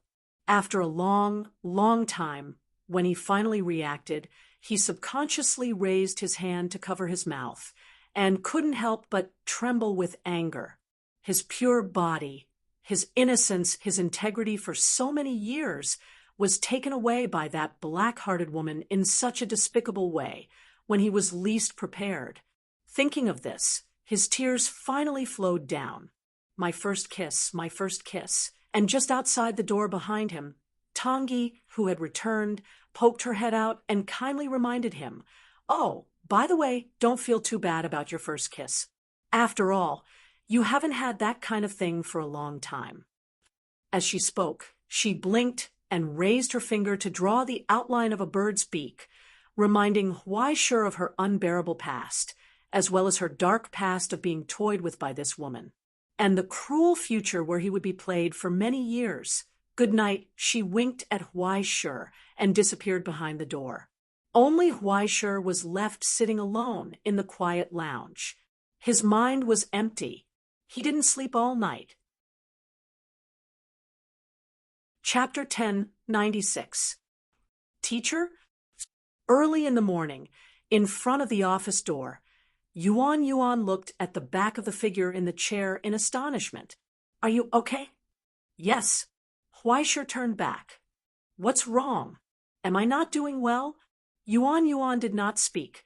She was speechless. Under the faint morning sun, the lonely figure sat in the chair, as if looking at the scenery outside the window, gazing into the distance in the dust. But his line of sight was not focused, but fell on an empty place. They had not seen each other for just one night, but he seemed to have experienced the vicissitudes of life. When he turned back and forced a smile, Yuan felt the sadness and melancholy from the bottom of her heart. Her heart could not help but twist into a ball. In just 2 days, her teacher seemed to have suffered a great blow. He changed from a high-spirited navigator to what he was today. How could she, as a student, not feel sad? Did something happen? Yuan asked uneasily. Yes, a lot of things happened. A lot of things. Huaishi shook his head, wiping the red corners of his eyes. And some things, once lost, can never come back. The turbid tears were no longer clear. It was as if the years of youth had gone forever. The young man who kept his chastity had passed away in the silent night. From then on, only a rough life of being played in the palm of the black-hearted woman was left.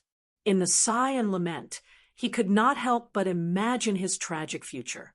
Perhaps very soon, Tongji would tear apart the gentle disguise that she had been putting on all this time. Her beastly nature would erupt, and she would extend her evil demonic hands towards her. Then she would be locked up and forced to do all kinds of unspeakable things. She would be allowed to do whatever she wanted. Just like that, she would spend her life in mediocrity, doing nothing until she was 70 or 80 years old. Wait, why did it feel so exciting when he thought of it? He was stunned for a long time and shook his head crazily. He could not think about it anymore. If he thought about it again, he would also decline. Ahem, it's just a small matter, don't mention it. In Yuan's sluggish eyes, he tried hard to hide the strange smile subconsciously at the corner of his mouth, and asked seriously, "What's the matter? Why are you here so early?" I thought that teacher would also rest today. Although Yuan didn't know what was going on, she was still shocked. She tried hard to find the right words to describe her teacher's slacking behavior, In the end, she raised the document in her hand and said, "So, I thought if I came earlier, I could do more." Huaisher was stunned for a long time. He was so moved that he wanted to cry. What does it mean to be untainted by mud? After being persecuted by his heartless teacher for so long, he still woke up early and went to bed late every day to work diligently. He wasn't afraid of hardship or tiredness, doing the work of 10 people all by himself. Furthermore, he even had to clean up his mess every few days. He was simply the reincarnation of the vice principal's spirit, the future pillar of the ivory tower. Even Huaisher couldn't help but feel a little guilty at this moment. He let out a long sigh and reflected on his laziness during this period of time. Then he took all the documents from Yuan. How could he continue to persecute such a good student? Occasionally, he had to deal with it himself. 2 hours later, Huaisher, who was dizzy, raised his head and looked at the documents that seemed to have increased in height. He wanted to say something, but stopped on second thought. He began to doubt his life. Next to him, Yuan secretly sighed that her teacher had persisted for so long this time. He was really amazing. She obediently reached out and took away a large part of the documents. Then she added a pot of tea for him. Soon, with far more efficiency than her teacher, she finished all the work except for signing and stamping. Then she put back the documents that were reduced to less than 1/10 of the thickness. "I will sort out this part of the report first, after teacher has checked the results and found that there is no problem. You can submit it for approval." Ahem, in that case, don't do this next time. Huaisher had completely forgotten the solemn vow she had made just now. She let her take the documents away with a helpless look on her face. He began to drink tea. As the saying goes, when the teacher has something to do, the disciple will do the work. How could it be persecuted when the student helped the teacher with his work? Wasn't this natural? He was just training her ability. How could she not want to work? Huaisher sat next to her and drank tea. He watched his student work hard and felt emotional. What do you mean by the teacher's sweet little jacket? In contrast, the guy in the cabin in the woods was too unrestrained. Every day, he went between the dojo and the Doomsday campus. He didn't do anything serious. He only thought about going to his girlfriend's house for breakfast, lunch, and dinner.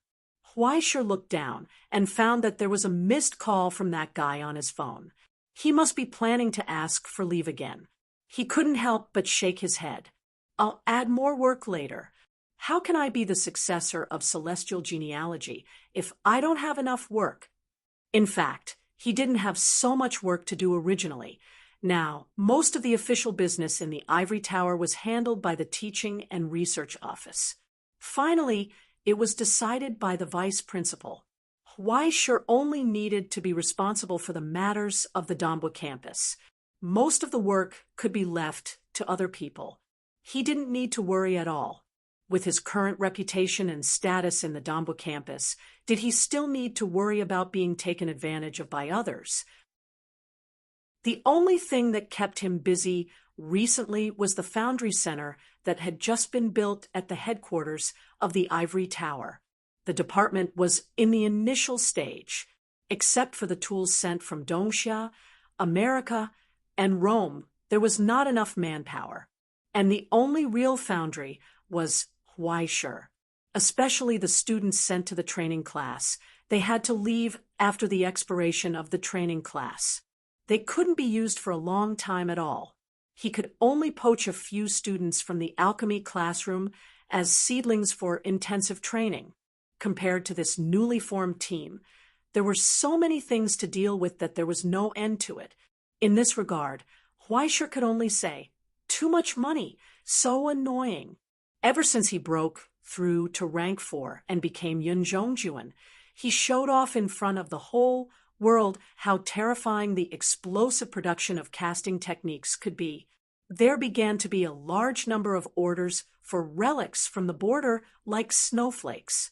Every day, there were countless people holding bills of lading at the entrance of the foundry center, wanting to block him. It couldn't be helped. Alchemy products were an out-and-out seller's market. The scarcity of alchemists and the production of their products determined the high price of this thing. It was common to line up for an order for 3 years. However, this was the high-end market.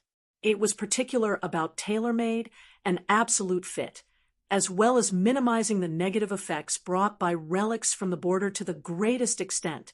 But the low-end market never cared about this. If there was money, it would be sold. But the problem was, most of them were used by apprentices for practice, if they bought something back, not to mention using it a few times. It might even cause problems if it was placed there as a decoration for a long time. It was not that the major workshops did not have a stable quantity of products, but a stable output had a stable supply agreement. Those products had all been taken into the pockets of the major families, plutocrats, and families before they were even out of the furnace. If one wanted to cut the queue, they either had to have enough face or enough money. The market was always in a state of unsaturated hunger. Moreover, at this critical juncture of the War of the Worlds, who didn't want to have more reserves? At this time, Huaisher's preciousness was reflected. A single person could produce the same output as an entire large alchemy workshop in a whole year without doing anything, even if that was the effect of the correction value. In fact, the quantity and productivity were reduced by half. In particular, he had a complete set of mainstream weapons like swords, spears, swords, halberds, hatchets, hooks, and forks. Moreover, he was backed by the Imperial Academy and had countless Tongyi's tools at his disposal, supporting high-end customization.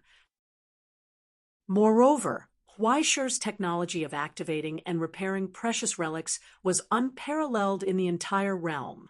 No one could learn it even if they wanted to. Naturally, the market competitiveness was frighteningly high. Even the Stone Cauldron Association's commissioner repeatedly considered Huaisher after walking around a few times.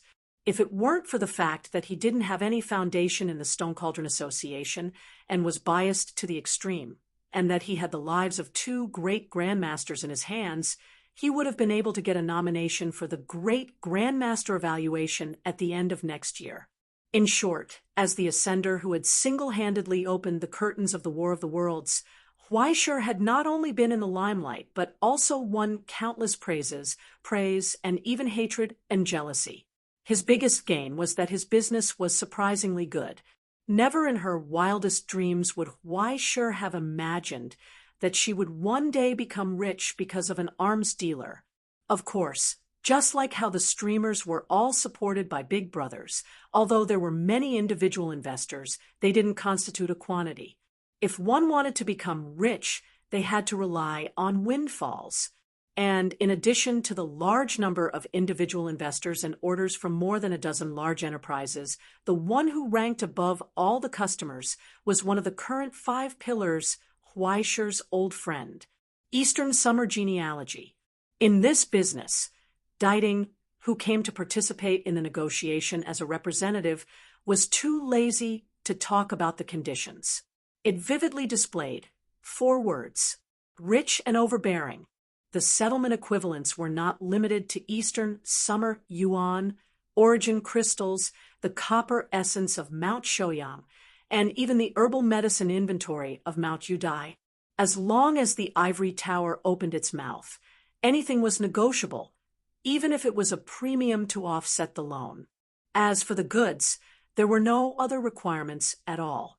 As long as there was something, they would accept it. There was no limit to the grade, as long as it was a relic from the border. There was no limit to the quality, as long as it could be used. There was no problem. There was no limit to the effect. Even if it was an iron rod with a blade, they would still pay the bill. There was no need to say so many useless things, just a simple sentence. Take the money, give me the goods. It was as if it had gone crazy. It was unknown whether it was because it was sure that Huaishir wouldn't ask for too much or just make up the numbers. In short, Xian Niao only had one sentence: the more, the better. Huaishir was so scared that he tossed and turned for several days, not understanding what exactly Xian Niao was selling. It couldn't be that it had nothing better to do than to trick him, right?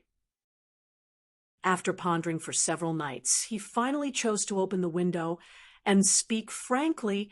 Even if it's the more, the better, at least there should be a limit, right? Brother Diding, can't you at least give me a number? As a result, Diding held his teacup and thought for a long time, and then nodded and said, "That's right." Then, he directly transferred the deposit sufficient to cover Huaishir's cerebral hemorrhage to the Ivory Tower's public account. "Let's try 100,000 guns first." Diding responded, "We'll talk about it later if it's useful." Chapter 1097. Until now, more than 90% of the Foundry Center's production had been taken up by the Dongxia genealogy. Until today, only 8,600 pieces had been delivered. But the next day, after the first batch arrived, Diding ordered another 100,000 pieces, until Huaishir couldn't help but call Yishueya. "Yishui, you only asked him 2 questions. Who is the most important person in the Dongxia genealogy? Once someone leaves, the Dongxia genealogy will immediately have problems. I don't need to explain it in detail. You can make a list yourself. The first was naturally the master of the genealogy, Mystic Bird. Next up was the strongest archaeologist, his natural enemy, Chu Hai. But what about next? White Emperor's son. No matter how good White Emperor's son was there no one else in Dongxia that could fight? Qilin. Qilin was powerful, but Dongxia would still continue to rotate without him. Baizhe. In a sense, that kind of luck was indeed the best in Dongxia. However, unless Dongxia really couldn't survive, why would they rely on luck to survive? Diding? Qiongqi? Or the primal chaos that appeared out of nowhere? Or the torch dragon that had retired for who knows how many years? None of them. The final answer was a little brother that had been ignored by everyone for 10,000 years. Perhaps I am the cloud that solidifies my body. Yan Qingge. As the rank 5 soaring serpent of Dongxia, he also held the title of the North Star. For a long time, Yan Qingge was considered the shame of the rank 5 because of his overly tanky combat strength.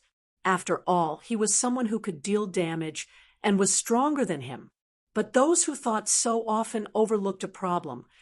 The essence of the Ascended was that they were tools. Since they were tools, being useful was the most important thing.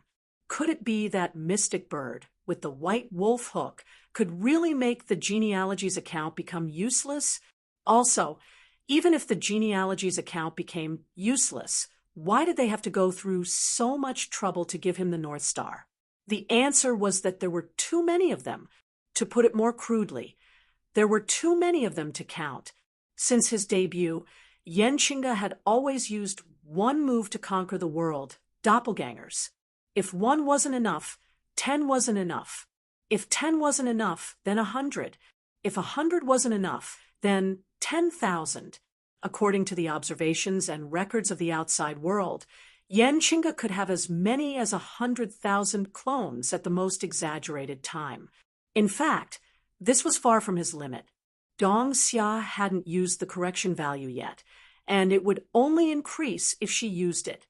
100,000 doppelgangers meant 100,000 copies of Yan Qingge's. As long as there was one left, it wouldn't count as all of them dying. Of these 100,000 doppelgangers, even the weakest, most incompetent, and most useless one was still a sublimator. According to the Statistics Department of the Directorate of Command, there were over 4 million ascendants in the world. He alone could forcefully expand it by another 100,000. If 100,000 people were used to open up hell, they would be 100,000 pioneers. If they were used to maintain order, they would be 100,000 policemen. If they were used in war, an army of 100,000 sublimators that possessed souls and origin substances, shared one heart, shared thoughts, and could instantly change strategies and receive information. Furthermore, unless the last person in the command center died, they would not collapse. It was an absolute nightmare. And this was only his lower limit. As for his upper limit, there was no upper limit. There was only a limit to how much he could spend. It all depended on how much equipment he could get. There was no point in giving him a full set of equipment. More importantly, how was he going to arm 100,000 people? Even Xian Niao would go bald if there was a shortage of 100,000 people. Even if Dongxia was a large organization, it couldn't completely revolve around a single person, right? Weren't they going to continue living? And at this time, when a good blacksmith from Dongxia, who was extremely reliable and had a high production output, quietly passed by, he was already destined to be targeted by Xian Niao. What did it mean to have a golden wind and a jade to surpass countless human encounters? What did it mean to be a match made in heaven? That was what it meant to be. If it weren't for the fact that Huaishir had already been deeply tied to celestial genealogy and couldn't be undone, Xian Niao would have pulled him back even if he didn't care about his reputation. Now, other than doubling the number of people sent for training, he had to get Huaishir to sign the contract first. Although he didn't know what kind of deal Russell had with Xian Niao, the direct result was that Huaishir's production for the next 10 or so years had basically been bought out by Dongxia. It was hard to say what would happen 10 or so years later. There were so many orders in front of him, but because he hadn't been single for long enough and his hand speed wasn't fast enough, he couldn't make any money. This made Huaishir's eyes red with anger, and he wondered where he could go to get a large amount of correction points. However, Jaeger's antihypertensive medicine wasn't for nothing. Right now, the Bureau was guarding against Russell like he was a thief, and there was no way for them to succeed. On the other hand, Huaishir still owed them a large sum of money, and he wished he could send them a text every few days to ask for payment. This time, AI Qing might have come with this intention. In response, Huaishir could only say, "What does the money Russell borrowed have to do with me? Huaishir?" There was no way he could return the money. He was so poor that he was about to die. When he had broken through, it had felt great. But after he had broken through, problems had begun to appear. Relying on the Bureau's origin substance supplies and correction points, Huaishir could naturally summon the wind and summon the rain. He was incomparably awesome, and he could do whatever he wanted on the endless seas. Using the Nautilus to reforge the Imperial Palace was indeed the best option, but the problem was that the better the item, the more expensive it was. This was especially true for a deep strike warship like the Nautilus. Just driving it out and burning fuel alone would cost an astronomical figure. Ordinary origin substance crystals weren't enough. There were too many impurities which would cause abnormalities in the Nimmo engine when it exceeded the speed limit. If he wanted to overclock it, he would have to burn an even higher layer of liquefied essence. The world's largest source of liquefied essence was the Silver Sea. It didn't even need to be processed. He could just casually grab a spoonful. The problem was that every spoonful of liquefied essence was a spoonful less of humanity's lifeblood. Even if Jaeger was crazy, there was no way he would agree. He would have to process it himself. The processing ratio of ordinary origin substance crystals to liquefied essence was 29, 44, 1. This was just the cost of fuel. It didn't include maintenance, equipment, or even weapons replenishment. The figures for every project were enough to make Huaishir's liver tremble. Even worse, Huaishir didn't even have any mana. Cloud Lord was most famous for having a lot of mana. Every time he advanced, his origin substance reserves would at least triple, and the Krypton version would have 5 times or more. But the problem was that Cloud Lord also used up a lot of mana. Didn't thunder and rain cost money? Even though Weisher's origin substance reserves had increased by more than 8 times after he advanced, it was still useless. After returning to the Ivory Tower and completing the preparations for the Nautilus, he had only used his full strength once in order to cooperate with the data collection. It took 10 seconds for the iron rain and thunder light to flatten the fortifications that had been created using the White City stronghold as a template. Not even a fragment larger than a fist could be found. And 10 seconds later, Weisher was gone. He had overdrawn his origin substance and was paralyzed for half a day. The cost and expenditure caused the vice principal's hair to wither at a rate of 20%. In the end, everyone came to a conclusion. Weisher was very awesome.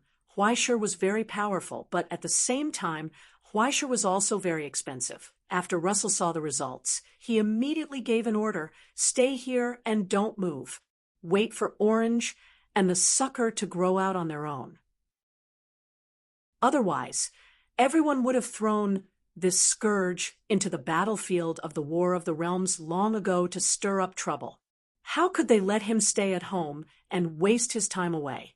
Russell absolutely couldn't agree to this before the Federal Bureau of Investigation was willing to pay the bill.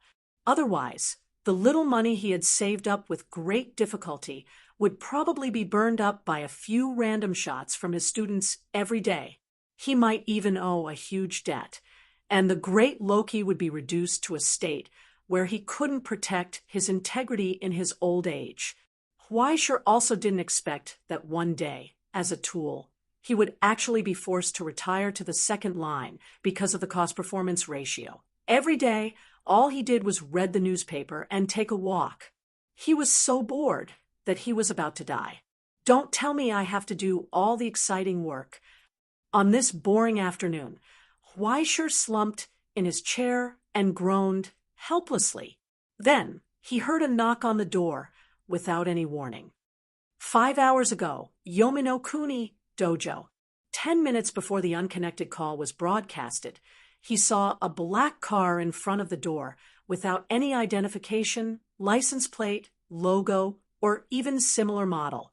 Years of family education, influence, and his own outstanding ability to commit crimes, all of these intuitions brought about a faint sense of foreboding in his heart the moment he saw the car. Especially after he asked the gatekeeper. The gatekeeper didn't know the origin of the car. They only knew that the person accompanying it had a terrifying background. He first wrote 2 preset text messages, pressed the phone number to Weisher's number, and walked in.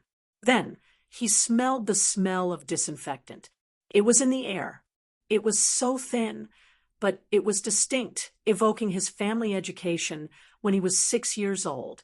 On that day, after he finished watching the rerun of Supernatural Eagle on TV, his grandfather picked him up from the ground and carried him to his study room. He opened the door of the darkroom and pointed at the things on the shelf, making him remember them one by one. The things, patterns, logos, and characteristics of the first to third rows represented fat sheep that must not be let go. Collect as many as you can. If you can't collect them all, call the whole family to collect them together. Everyone will definitely give you a big share. The 4th to 6th rows were things that the forest hut had to turn around and run as far and as fast as possible after seeing them. It included and was not limited to the logo of the Dark Army, the emblem of the destruction element, the symbol of the fallen country, the Sea of Thunder, and even the symbol of the Eternal World Group. And the things in the last row were very simple. After encountering them, don't run. Eat, drink, and play. Seize the time to have some fun. If the situation was not good, immediately slit your throat. That way, you can leave more easily.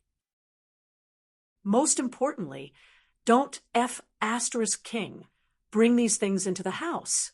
Among them, the smell was different from all the other disinfectants. It was clean and pure to the point that even the most sophisticated sterile room could not compare to it.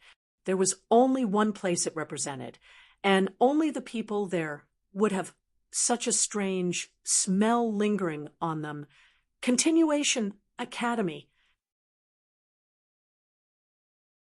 Chapter 1098. At the end of the recollection, the footsteps of the cabin in the woods did not stop. Just like a stroll, he casually moved forward, walked half a circle without a trace, turned around nimbly and smoothly, and walked in the direction of the gate. Without changing his face, he smiled and waved to everyone he knew. Then, the hand in the trouser pocket quietly broke the copperplate to ask for help from Huaishur. Finally, he dialed his mobile phone. After waiting for the sound to pass once, it became a busy tone. All signals sent to the outside world were coldly and carefully blocked. His smile was stiff for a moment. Look up. On the road outside the gate, a strange figure covered in a protective suit appeared. His face was hidden behind a gas mask, and behind the lens there was only darkness. Nothing could be seen. His whole body was surrounded by an ominous aura that made the small house in the forest feel creepy. At this moment, the strange newcomer was standing in the crowd, but other than him, no one else paid any attention to him.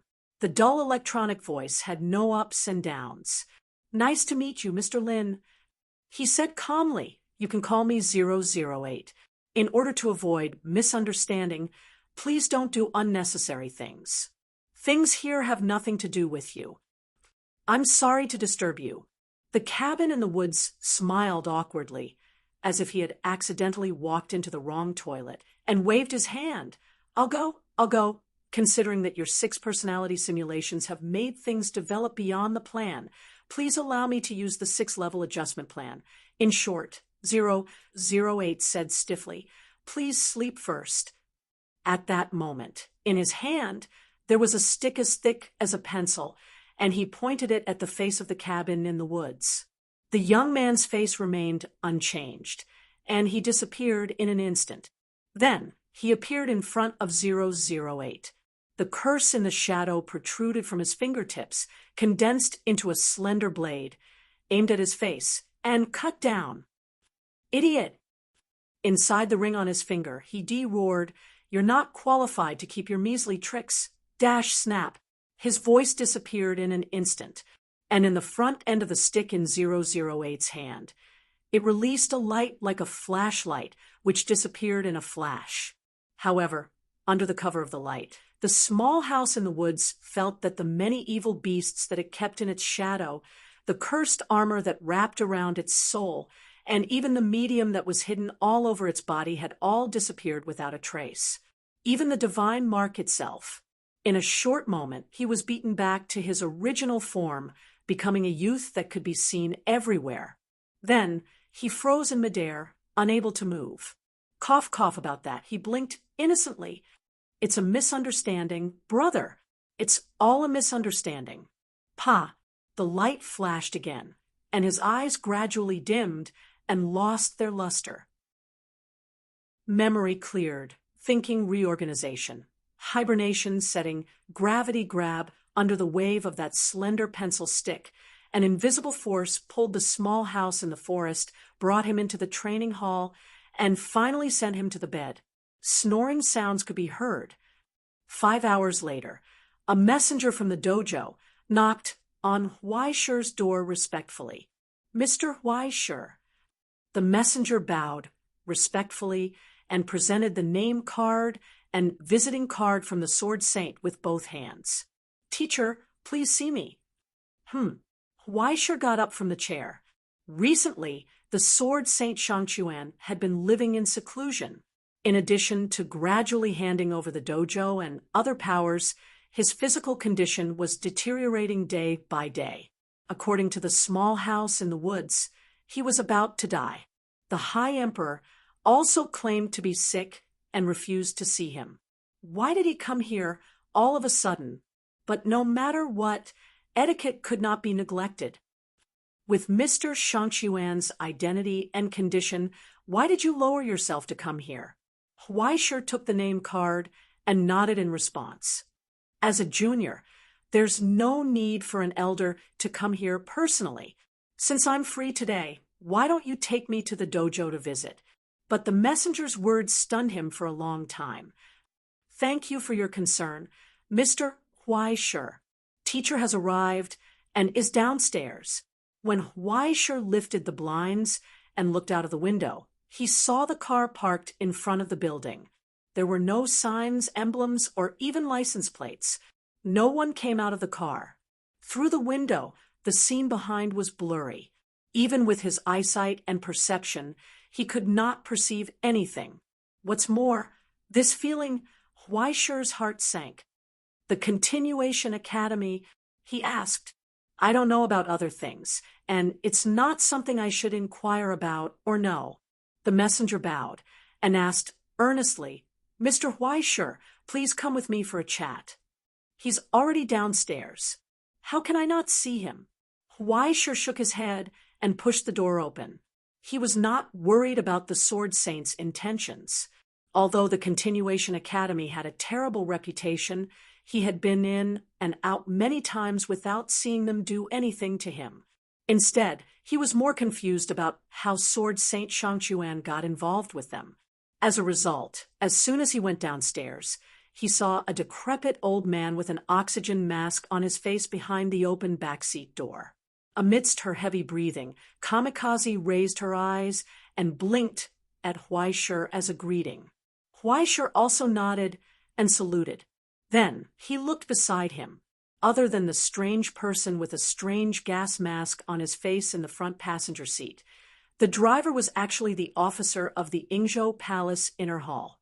Just as Huaishir was puzzled, he saw Shangchuan raise his finger with difficulty, as if he was beckoning him to come closer.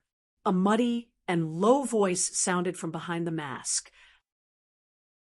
Don't look, kid, don't worry. The Sword Saint's chest rose and fell violently as he panted. Do me a favor. Kill who? Huaishir subconsciously looked at the officer of the inner hall in the driver's seat, which made the middle-aged man's expression twitch, and his neck felt cold. But looking at this guy's meaty appearance, he didn't seem to be difficult. It couldn't be the guy from the looming hall, right? That would be a little troublesome. He had just killed him once some time ago, so it wasn't easy to do it. Ha! Shangchuan was amused. I'm a dignified Sword Saint. Do I still need to find you to kill someone? At the end of his sentence, he began to cough violently and stopped talking. He patted the escort beside him. The escort nodded and took out a slender iron box from the trunk. He held it with both hands. After opening it, the silent long blade was revealed. An ancient glow appeared on the long blade that had been dismantled. After a long time, the blade was still as bright as new. A ferocious phantom faintly appeared on the smooth blade. Killing intent, peerless. With just a glance, Huaishir could feel the sharpness that had been brewing for a long time and the ferocity that was entrusted to it, as if it was choosing a person to devour. Even among the many relics at the border, it was definitely a treasure that was ranked at the top. It was not even inferior to his own origin substance equipment. Unfortunately, the origin substance in it had decayed, as if it had suffered a heavy blow. It had been sealed for too many years, and no one had used it. It was on the verge of death. After seeing the blade inscription on the blade of Mitsuyo Mike, the corner of Huaishir's eyes could not help but twitch. Grand Ceremony Tai Mitsuyo. This was one of Ingzhou's 5 swords of the world. Repair. Shangquan asked, Can you do it? To be honest, it's a little difficult. Huaishir was silent for a moment and said straightforwardly, Although the activation of Nirvana Rebirth is very convenient, I'm afraid it's not easy to find materials that can match it. The materials are provided by the Continuation Institute. The masked man in the passenger seat said in a monotonous electronic voice, You just need to ask. Then I'll give it a try.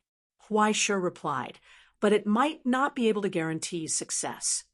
He closed the box and took one last look at the visitors. Please follow me. 15 minutes later, the foundry center was completely empty. Under the huge foundry, the pale alchemy fire had been reignited. Huaisher lowered his head to look at the long blade in the box.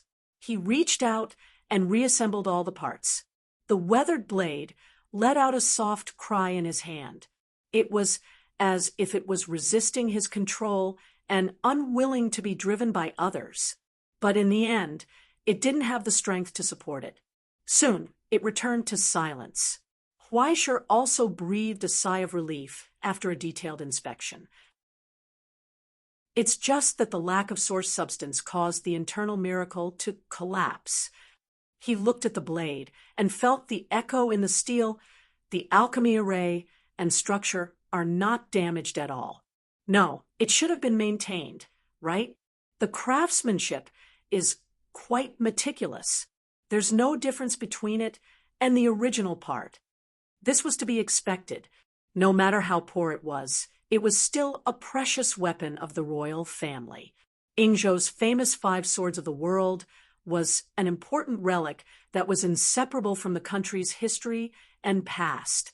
Because of this, Huaisher wondered why they were looking for him because of this.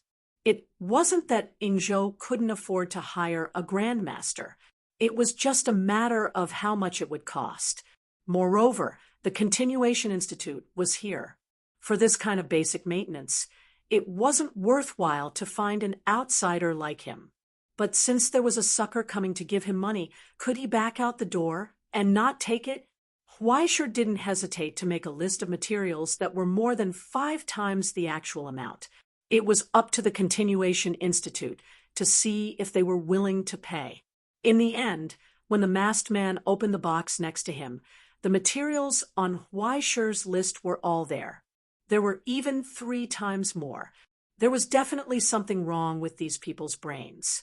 But they gave him money when he wanted, and they gave him things when he wanted, and they brought their own materials.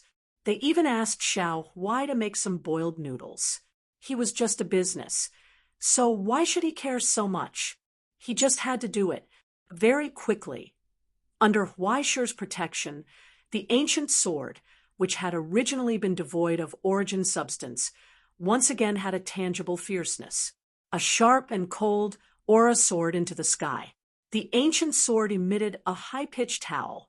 Just by swinging it casually, the sharp aura caused cracks to appear on the walls and floor. Fortunately, I didn't disappoint you. Huaisher turned the long blade around and handed it over. Or do you want to take a closer look at the effects? The masked man didn't take the item. He just nodded slightly. That's exactly what I'm here for. All right, I knew you guys would like to see this. Huaisher sighed and pushed open the door to the side. He walked into the innermost layer of the foundry center, an area formed by layers of thick walls and cages. Sensing the waves of malice coming from the relic in his hand, he sighed and raised it high again.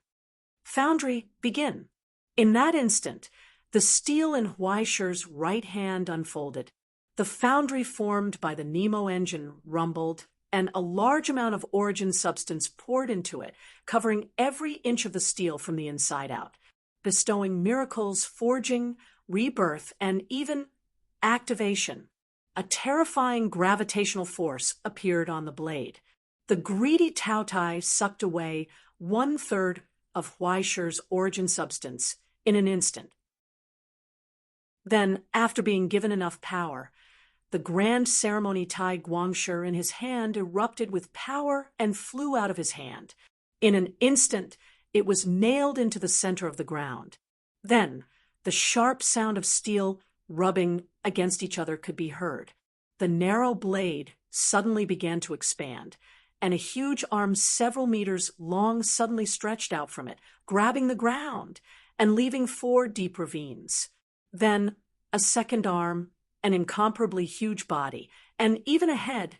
In the end, amidst the proliferation of countless iron lights, an ear-piercing roar suddenly burst forth.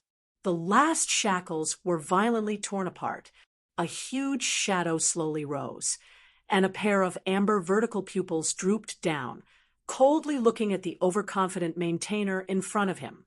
It was like an ape or a baboon, but it was wearing armor and feet that only generals had. Its slender face was painted with bright oil, and the hair all over its body stood up like copper needles.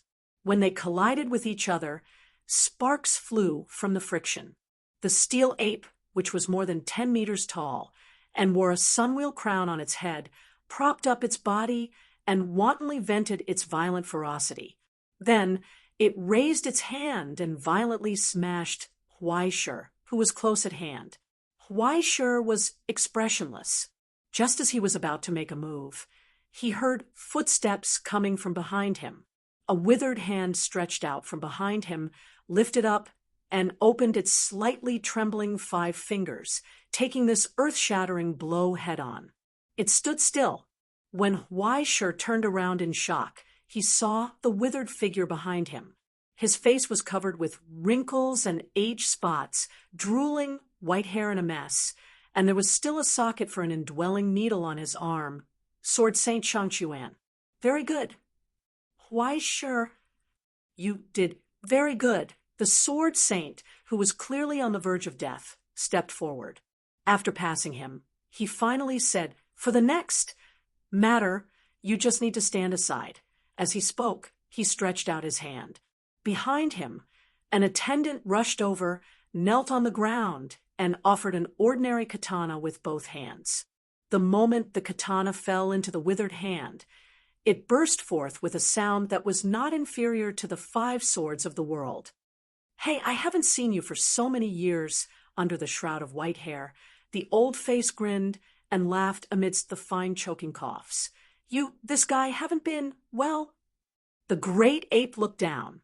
Looking down at the pale human in front of him, he frowned, but soon seemed to remember something and gradually came to a realization.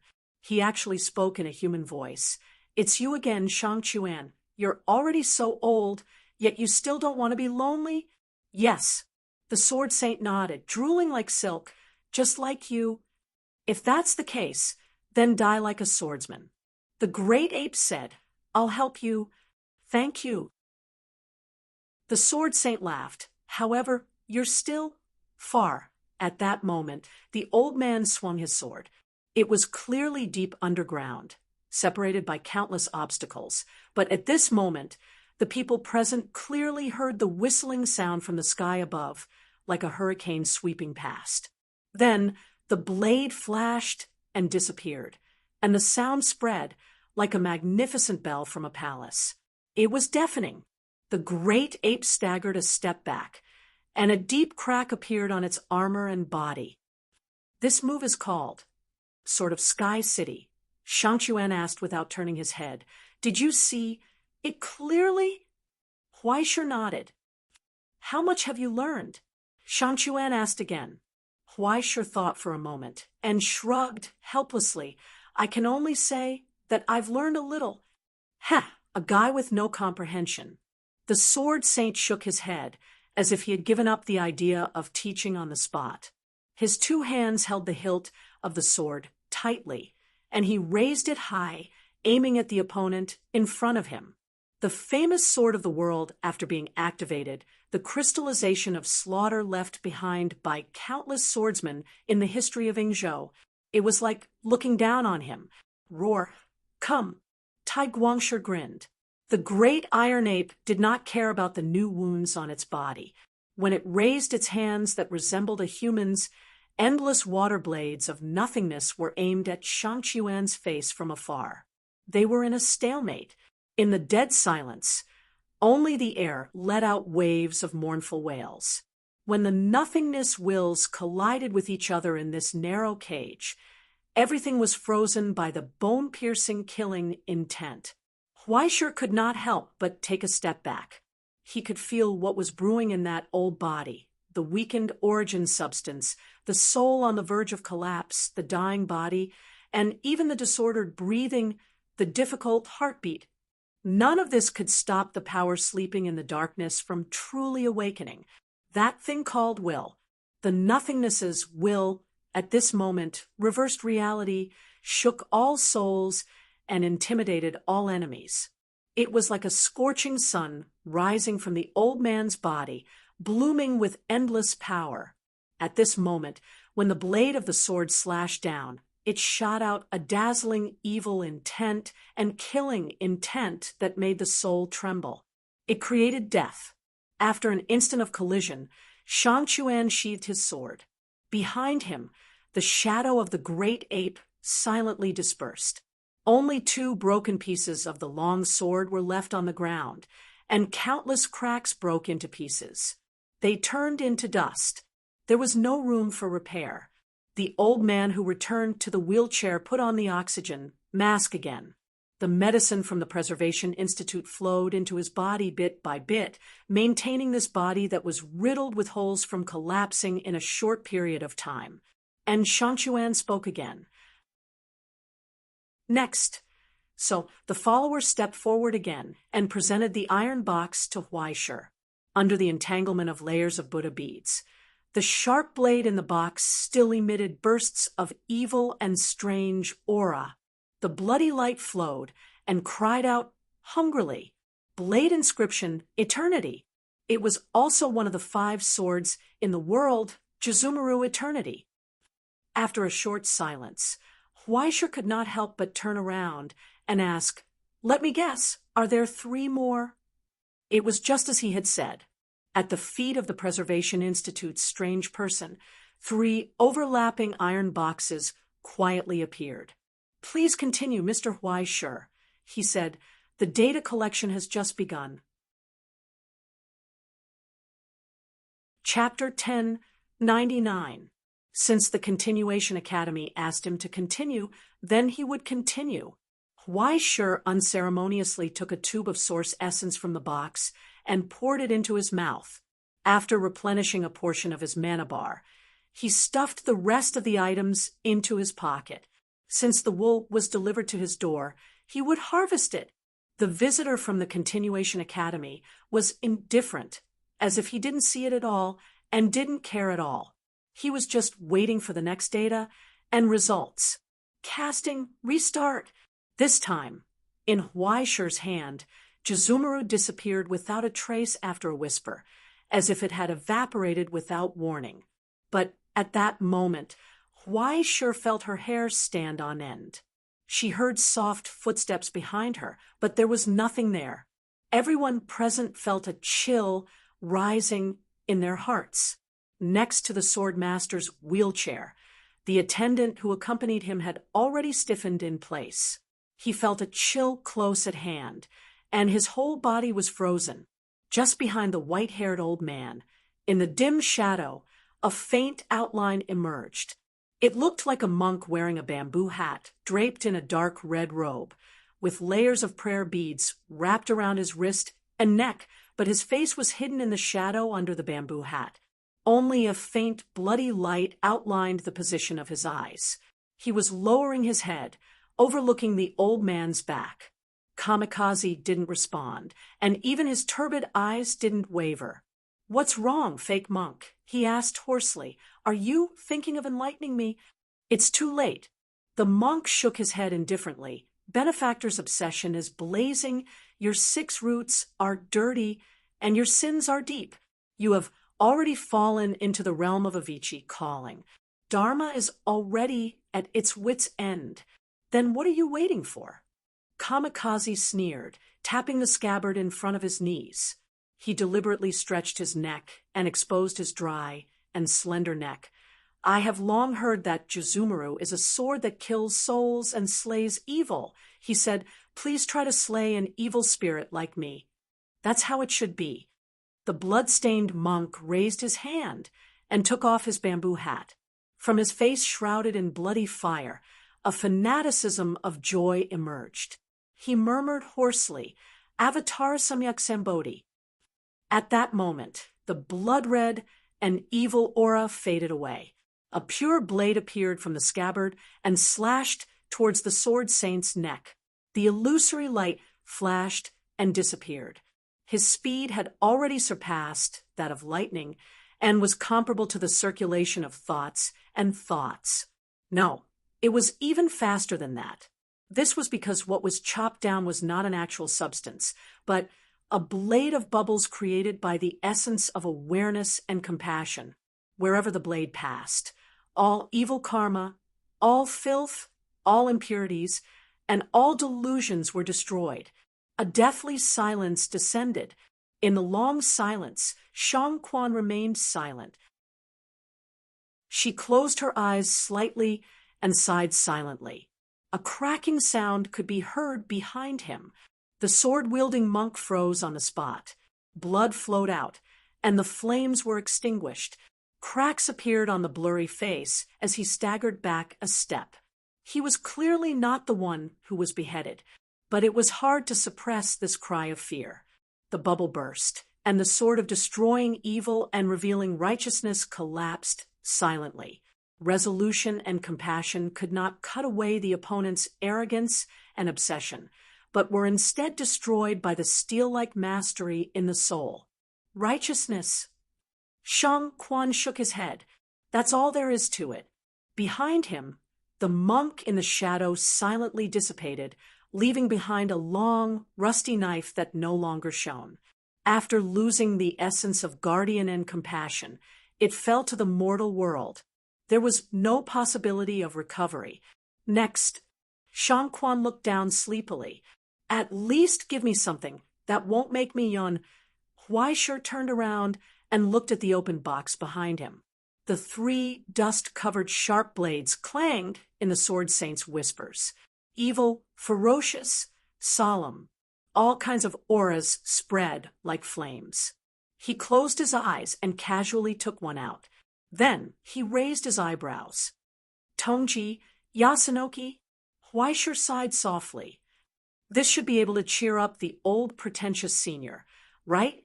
5 minutes later, the expressionless Shang-Quan returned to the wheelchair. Next. Damn it, he was pretentious again. Then it was the next one, and the one after that from the ruthless and fierce giant steel ape, Odin Taigua, who wanted to hold everything in the world in his hands, to the soft and strange sword of guardian, Jizumaru, who devoured all evil, to the evil sword, Tongji Yasunoki, who sealed the former wine into the blade and turned disaster into power, to the sword of the king, Mikazuki Munekika, who held hegemony and broke mountains. And finally, the sword of pure slaughter, Anamaru Kakazuna, who killed all evil and endless evil. In less than an hour, the 5 swords of the world were all destroyed in front of the sword saint. What he used was only the unparalleled swordsmanship that could frighten ghosts and frighten gods, which was an eye-opener for Huaisheng. The sword of the heavenly city that could reach the heavens with a single thought. The sword of the heavenly city that was unparalleled and domineering. The saber of the sun that could shatter a city. The ever-changing illusion of the real and the illusory, the endless split light bubbles, the battle of life and death, the collapsing momentum. With just a casual swing, Huaisheng saw a lofty world that he had never imagined. After struggling at death's door for so many years, the old body still contained the ambition to cut down the sun and the moon, and the skills that Huaisheng could not reach. It had nothing to do with Elder Luo always saying that Huaisheng lacked comprehension, and compared with the real strong, the talents he possessed were still far behind. But who would want to compete with others in this? If someone wanted to beat him, unless someone jumped out and played a cello song that no one had ever played before, or since even Huaisheng would refuse to flatter him. But was there really such a person in this world? Well, maybe there was such an old monster hidden in the headquarters of the Music Association of all hells, but even if there was, the cello was such an unpopular instrument. No one would have such attainments as Huaisheng, right? It could only be said that being invincible was so lonely. With the thought of sacred swordsmen, not bad. Huaisheng applauded along with the crowd.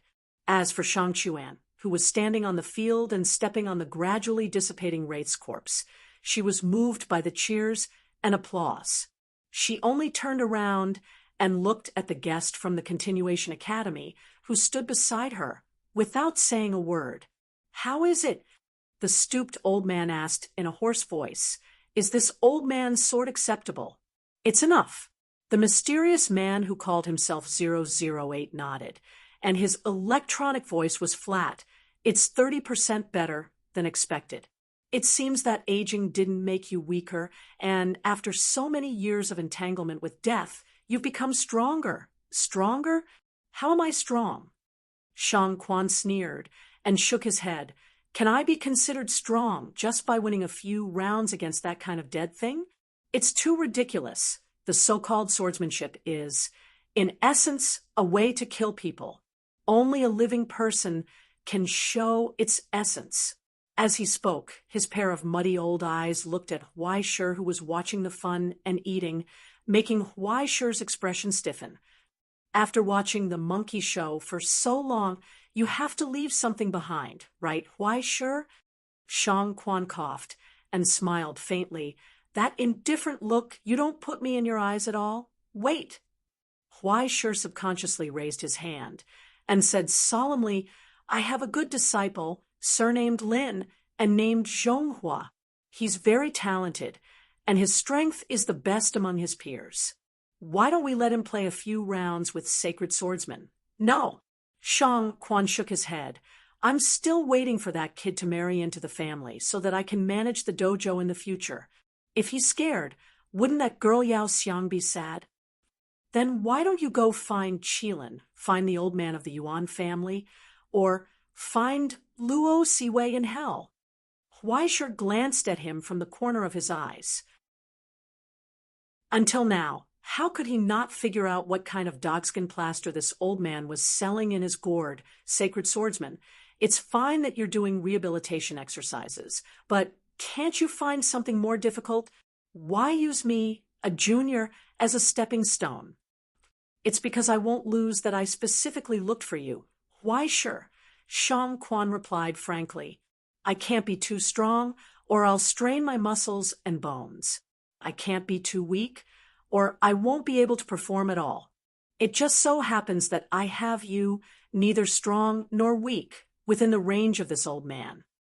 He thought for a moment and said seriously, "This is the art of war." "Well, your Inzhou's art of war is only about teaching people how to eat and beating the cooks, right?" Seeing that the old man stopped coughing when he thought of beating the weak, Huai Shi felt that he might not be able to escape today. He sighed. "Have you thought it through?" "Haha, don't worry." Shang Quan grinned. "I'll be merciful." "No, I just want to remind you." Huai Shi slowly got up from the chair, patted the non-existent dust on his knees and buttocks, and moved his body apart from being smelly and hard as a stepping stone. "I'm also a bit slippery. Be careful. Old man, if you don't step firmly, you might sprain your ankle." Shang Quan was slightly stunned, and then he couldn't help but shake his head and sigh. "I like the way you boast shamelessly. Why sure? You seem to always be full of vitality, hope, and the future." He sighed. "Sincerely, every time I meet a junior like you, it makes me feel happy from the bottom of my heart." "Is that so?" Huai Shi walked into the field indifferently, closed the door behind him, and answered perfunctorily, "That's too happy." "That's right." The old man paused for a moment, grinned, and revealed a cruel smile that was exactly the same as Luo Siwei's. "Especially every time I think about what kind of frustration and despair those hopeful faces will show in a while, it makes me so excited that I can't control myself. When I think about how some people will not dare to hold a sword for the rest of their lives under my attack, and will tremble in nightmares for the rest of their lives, it makes me so excited that my stomach rumbles. And I can't be full. When a calf is born, it really sees the ferocity of a tiger. When a boastful guy really understands the majesty of a mountain. When he sees the tragic corpses of countless fellow travelers who died with their eyes open. When he luckily escapes from the blade of a sword and spends the rest of his life eternally in the shadow. This fear that is engraved in the hearts of the weak is the only way to prove strength. The words he said were obviously so ugly and ferocious, but the old man's expression was so solemn and solemn. The so-called swordsmanship, the so-called fighting, the so-called skills. After removing all the high-sounding excuses, all the ways of fighting in the world exist for this reason. In the silence, Huaisher couldn't help but shake his head. To be honest, I'm not interested in your reasons. However, at this point, even if I say that I'm actually a musician, you certainly won't let me go, right? So, I only have one question. He paused for a moment, looked outside, and asked seriously, "Do you reimburse me?" 008 nodded without hesitation. 10 times, he said. At that moment, Huaisher narrowed his eyes with a smile and no longer had any scruples. In this way, he took the first step toward the Sword Saint, toward the peak that no martial artist in the present state could surpass. So barehanded? The Sword Saint sneered. "Where's your Tian-Ke? Huaisher, why don't you take out your Nautilus and show it to people? Isn't it already in front of you? Your Excellency Sword Saint." At that moment, Huaisher raised his hand and snapped his fingers. The whole steel building roared, and layers of heavy structures quickly turned over. Huge equipment rose and fell, and countless cables extended rapidly. When huge modules collided with each other, blazing sparks burst out. With the crisp snap of the fingers, the whole world seemed to be resonating in a low voice. As far as the eye could see, the steel sky and earth, the whole structure buried deep in the ground, and even the casting center protruding from the ground were just an extension of the Nautilus. Here, it has long been covered by the Tian-Ke. Now, the huge main gun suddenly protruded from the ceiling above Huaisher's head, aiming at the unsuspecting old man in front of him. With the roar of the tide, that Nemo's engine had already run to the limit, brazenly firing. Chapter 1100. After the maintenance and repair of the ivory tower, the main cannon of the Nautilus cross-depth strike mass weapon, Whaling Harpoon, was also brand new, although due to the limitations of funds and materials, it was temporarily impossible to create a special cannonball that could severely injure and shackle some small rulers. Grandmaster Mikhail still left the Sky Fortress, which was about to be finished in his busy schedule, and specially made a total of 48 heavy mass annihilation cursed bullets for it. Of course, the war tool that could vaporize half of the ivory tower in one shot was absolutely impossible to use on the Sword Saint. Otherwise, if he was not careful, the old senior would be gone, and Huaisher himself would probably be finished. He did not even use the hellish annihilation missiles that were used to wipe out the ground. He just purely extracted the origin substance, and in a very short distance, in this short moment, carried out a combined attack. Under the push of the Nemo engine, dozens of origin substance armaments cracked in the furnace. A sea of disasters and miracles collided with each other, completely stimulating the qualitative change of light and shadow, gathering into a turbulent light and shooting. A large amount of metal vapor condensed into iron sand that shone like stardust mixed in and formed a storm that could penetrate all defenses. At this moment, the mighty light rushed over, illuminating the thin figure. Shang Chuan raised his hand and casually slashed down. The sound of the tide stopped abruptly, as if it was also killed by the solemn while surging on the blade. The stream of light opened up under the blade and flew out to both sides, burning a large piece of heat-resistant armor. Viscous iron flowed down, sizzling. It's like a cool breeze, very comfortable. Shang Chuan held the blade, his thin neck supporting his head, and laughed strangely. Huaisher, Kun, are you such a gentle person? That's great. I like opponents who are reasonable like you the most. Reasonable? Huaisher was expressionless. How was this him being reasonable? It was clearly that old thing opposite him who was being unreasonable. That's also supreme. He asked curiously. That also needs to be supreme. Shang Chuan glanced at the scorch marks on both sides and sneered in between coughs. It's just going with the flow, breaking it open like flowing water. Do you need more advanced skills? A drop of sticky saliva fell from the corner of his mouth and landed on his collar. It carried the muddy stench unique to old people. The stains were like plum blossoms. Run. Why sure? He said vaguely, I'm going over. In that instant, a premonition of death suddenly burst forth from his soul. When the skinny old man took a step forward, his aged face suddenly crossed the long distance and was very close to him.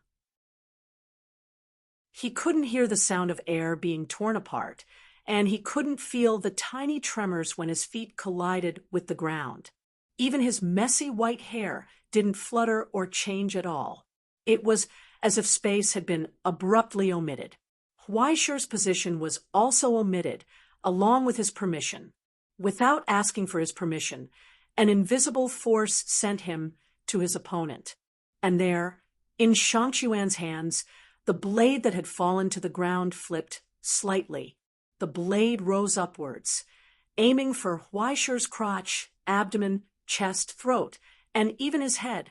It was not a terrifying sword technique, but a basic sword technique that was so standard that it could even be called rigid, against the wind. But in Shang Chuan's hands, it was as if an angry star had broken free from the ground and rose towards the sky, exuding a frightening and fierce aura. The ground trembled. Huaishi suddenly stomped on the ground.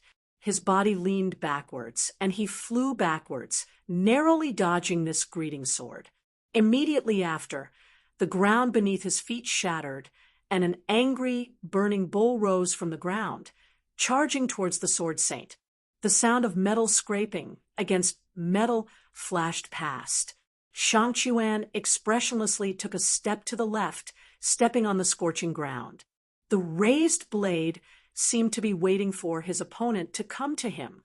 The origin substance incarnation was cut open from the side by the impact. A deep crack appeared in the flesh and bones that were comparable to steel. Very quickly, it dissipated into the void.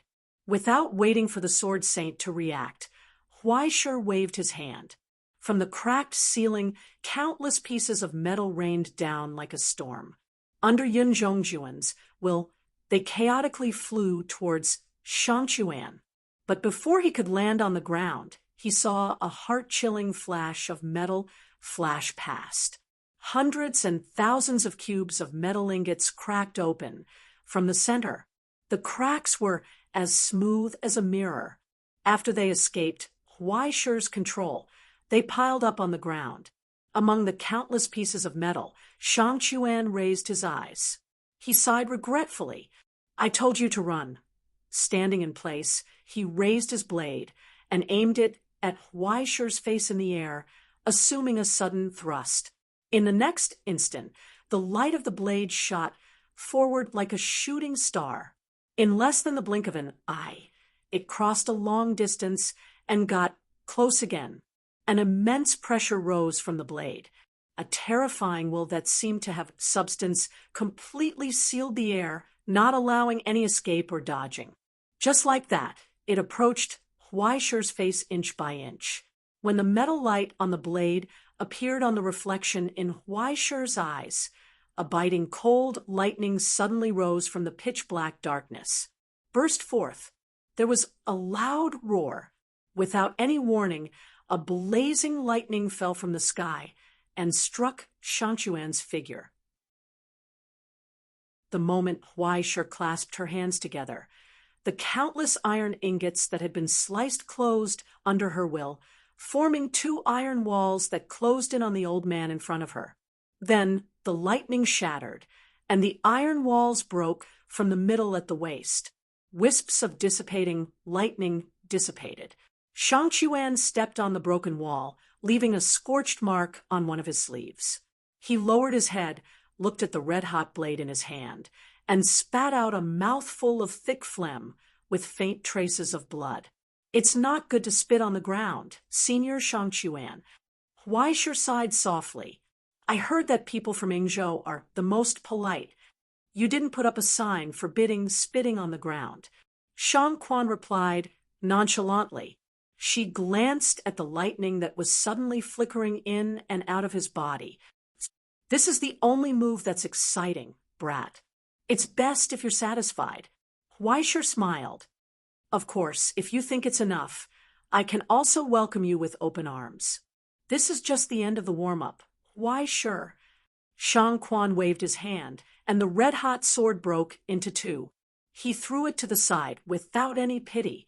Then he hooked his finger at Huaisher and said, I heard that your goods are pretty good, but why haven't you taken the initiative to offer a gift since you've been standing here for so long? Huaisher couldn't help but sigh.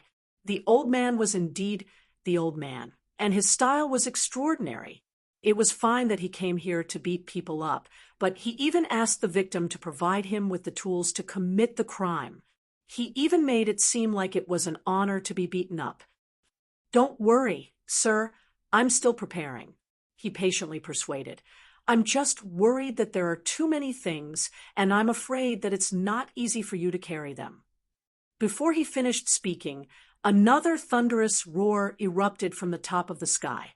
Thick water vapor rose to the top of the sky against the earth. In an instant, it turned into a dark cloud. Thunder and lightning flashed, and a cold and mournful light flashed. Then a slender blade slowly emerged from the thunder and lightning and poked out from the clouds. Then the second, third, fourth, and fifth rays of light appeared after a few short moments. The sky was filled with iron light, and countless katanas had been aimed at the old man's skinny figure. They were entwined with wisps of lightning, showing off their sharpness. Do as you wish. Huaisher smiled and spread his hands. You can take as many as you want. At that moment, the iron rain fell to the ground and swallowed everything in an instant. But in Huaisher's eyes, everything seemed to be unbelievably slow. Under the gaze of full concentration, he could see the old man casually stretching out his palm toward the sky. He easily closed his fingers and clamped down on a sharp blade that was heading straight for his face. Then he casually tossed it towards Huaisher.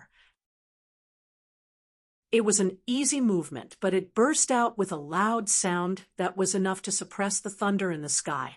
After the katana that was spinning in the air cut down countless of its kind, it swept toward Huaisher's head. Then Huaisher grasped the handle of the katana and suspended it in the air. The blade was covered with cracks and instantly shattered into dust.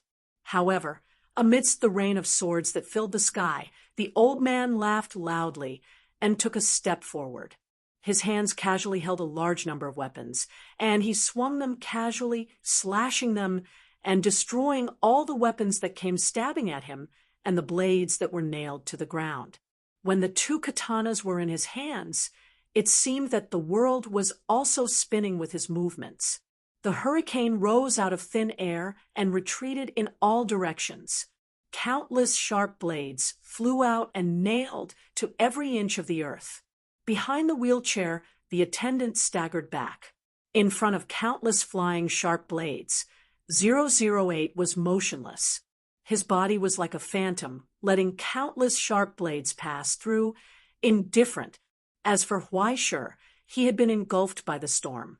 Yes, an indescribable storm that was like a natural disaster and could not be avoided. It was right in front of him. In his perception, the old man, who seemed to be about to fall dead in the next moment, began to dissolve, collapse, and spread. He detached from the outline of a person and turned into an amorphous, indescribable, all-pervasive storm. When the two blades crisscrossed and chopped down, the storm of nothingness briefly projected a fatal gap from reality, but more often it could not be locked and detected at all. Where was the enemy? It was everywhere. The whole world had become his enemy under the sprinkling of Shangchuan. Even the steel created by Huaisher had turned into a blade that could devour its owner. In his hands, The pure and basic sword skills were better than all secret skills and profound knowledge. Tangju against the wind, Kasaya chop, reverse Kasaya, horizontal cut, stab. It was obviously a beat that they had long been familiar with and used to, but in Shang Quan's hands, it performed a terrifying chapter that Huaishur had never expected. Around Huaishur, afterimages constantly flashed. Blades, swords, axes, halberds, chains, and iron hammers. The origin substance armament was constantly changing. The incarnation appeared and disappeared immediately. The number of more than 10 times that of the opponent was easily suppressed by Shang Xuan's sword. Only the sound of steel colliding with steel constantly burst out in the air. In Shang Xuan's hands, the katana constantly cracked and collapsed under the rough use.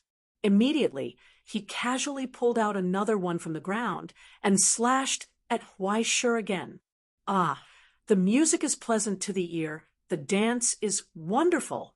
Huaishur, am I visiting Yoshihara's brothel? It's all ridiculous things. The old man laughed hoarsely. Why don't I see Nautilus's bombardment? And where's your miracle engraving? What about the heavenly sword that destroyed the black tide on the endless sea? Why don't you take it out? He stepped forward, his skinny body casually closing in on her. After destroying the afterimages, he lunged forward, the sharp blade in his hand casually piercing through the air. It brushed past Huaishur's face and pierced deep into the wall. On the face covered with age spots, the eyes had already turned scarlet under the torment of anger, like an evil spirit. There should be a limit to looking down on people, little brat. Huaishur was expressionless. He raised his hand, and the sword of virtue swept across, blocking the trajectory of Shang Xuan's slash. Your Excellency, sacred swordsman, has not used the sacred mark and your own supreme until now, right? Moreover, he paused for a moment. In his hand, thunder burst out again. The entire foundry center suddenly shook, and a loud noise echoed in the ivory towers. Smoke and dust rose, and was quickly sucked away by the creator's framework. But at that moment, the entire foundry center's roar burst out terrifying power, the thunder brewing in the thunderclouds, and the sound of countless sharp blades had gathered in Huaishur's hand. Unlimited superposition. Even the arm that had turned into a steel structure could not bear this jaw-dropping power. As the iron fist pushed forward, it brazenly defeated the sharp blades in Shang Xuan's hands. It smashed mercilessly towards his face. Mastery, symphony. At that moment, Shang Xuan finally took a step back. The ferocious smile dissipated. His skinny body slowly slid out of the erupting hurricane, as if he was riding on the wind. Soon, he stood still in the midst of the swords and blades. When he looked up, he saw the figure walking out of the dust and broken iron, surrounded by thunder and flames. Huaishur dragged the solemn longsword in his hand and moved forward expressionlessly. He glanced at the opponent in front of him. He looked down on him. We are from the orchard gym. Do we need to rely on a cheat to deal with an old thing? Chapter 1101. In the brief silence, the follower behind the wheelchair couldn't help but tremble. He swallowed his saliva. Arrogance. A formless flame rose from the deathly silent field. It was a flame of anger that seemed to have substance. It lingered on the withered old man's body. Just the will of the void ravaged the earth to the point of collapse, and cracks appeared on the steel. The sword saint's anger. How sad. Kamiyazumi sighed. Do the young people nowadays not know how to respect the old? Huaishur shrugged slightly. I have to say, you were the one who attacked first. Those things don't matter. Kamiyazumi smacked his lips, and his voice was hoarse. The point is, I suddenly don't want to be merciful. Same to you. Huaishur responded indifferently. although he didn't want to admit it. Huaishi's defense was broken when the old man in front of him compared his skills to Yoshihara's songstress game. But so what if his defense was broken? He was anxious. In any case, Huaishi didn't believe that this old man could beat him to death. Moreover, he had a way to deal with this kind of old man who had a bad personality and liked to abuse weak people. Come, he provocatively hooked his finger and grinned. Let me, a junior, experience the difference between myself and the sword Saint of Ingzhou. Don't worry, I will use the back of the sword. Kamiizumi answered considerately. After a short pause, he muttered vaguely as if he was talking to himself. But if you are killed by the back of the sword, you can't blame anyone else, right? Huaishi instantly stiffened. He felt a chill that seemed to have substance spit out from the old man's vague words. It spread and engulfed him like a hideous nightmare. Darkness surged out from under that old and decrepit face. Then, as the sword danced, the earth was ravaged. Deep cracks spread forward in a straight line, crossing a long distance in an instant and arriving in front of Huaishi with death. Countless steel converged, and layers of walls rose from the ground. But then they were quickly enveloped by the expanding cracks from the bottom to the top. It broke apart from the middle. The 16 layers of walls were easily sliced apart by the pressure of the wool wrapped around the sharp blade. The sharp wind cut Huaishi's face, bringing waves of stinging pain. A ray of light shone through the straight crack and shone on his face, allowing him to see the stooped figure stepping forward. But before he could catch his breath again, he heard another wail of steel. In Kamikaze's hand, the ordinary-looking katana whistled as he swung it horizontally. Instantly, the 16 layers of steel walls in front of him were torn apart once again. Half at the waist, the crisscrossing cracks turned into a flawless cross. Under the slash of the blade, the beauty of mathematics and destruction was displayed without restraint.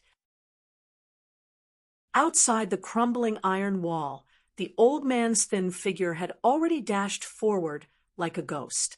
With a single step, he crossed the moat that was enough to make the broken body feel despair. The blade of his ghost-slaying god-slaying sword was already stabbing towards Huaishi's face.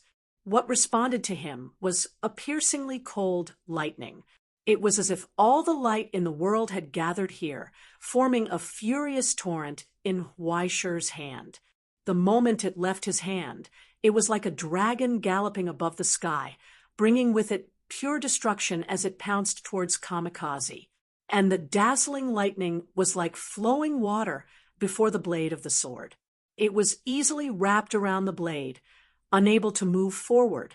Instead, it was subdued by the will on the blade, causing it to counterattack its own creator. The sword of 7 seas burst forth with the sound of waves.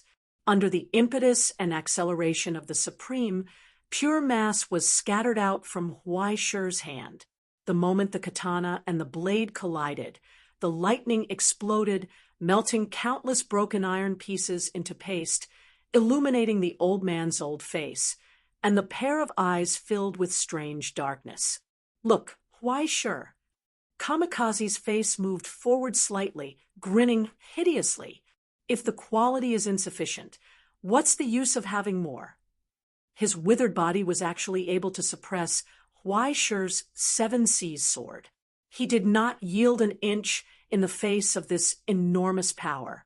Under his feet, the earth collapsed, and the sharp blade in his hand was also wailing, but it had created a jaw-dropping miracle.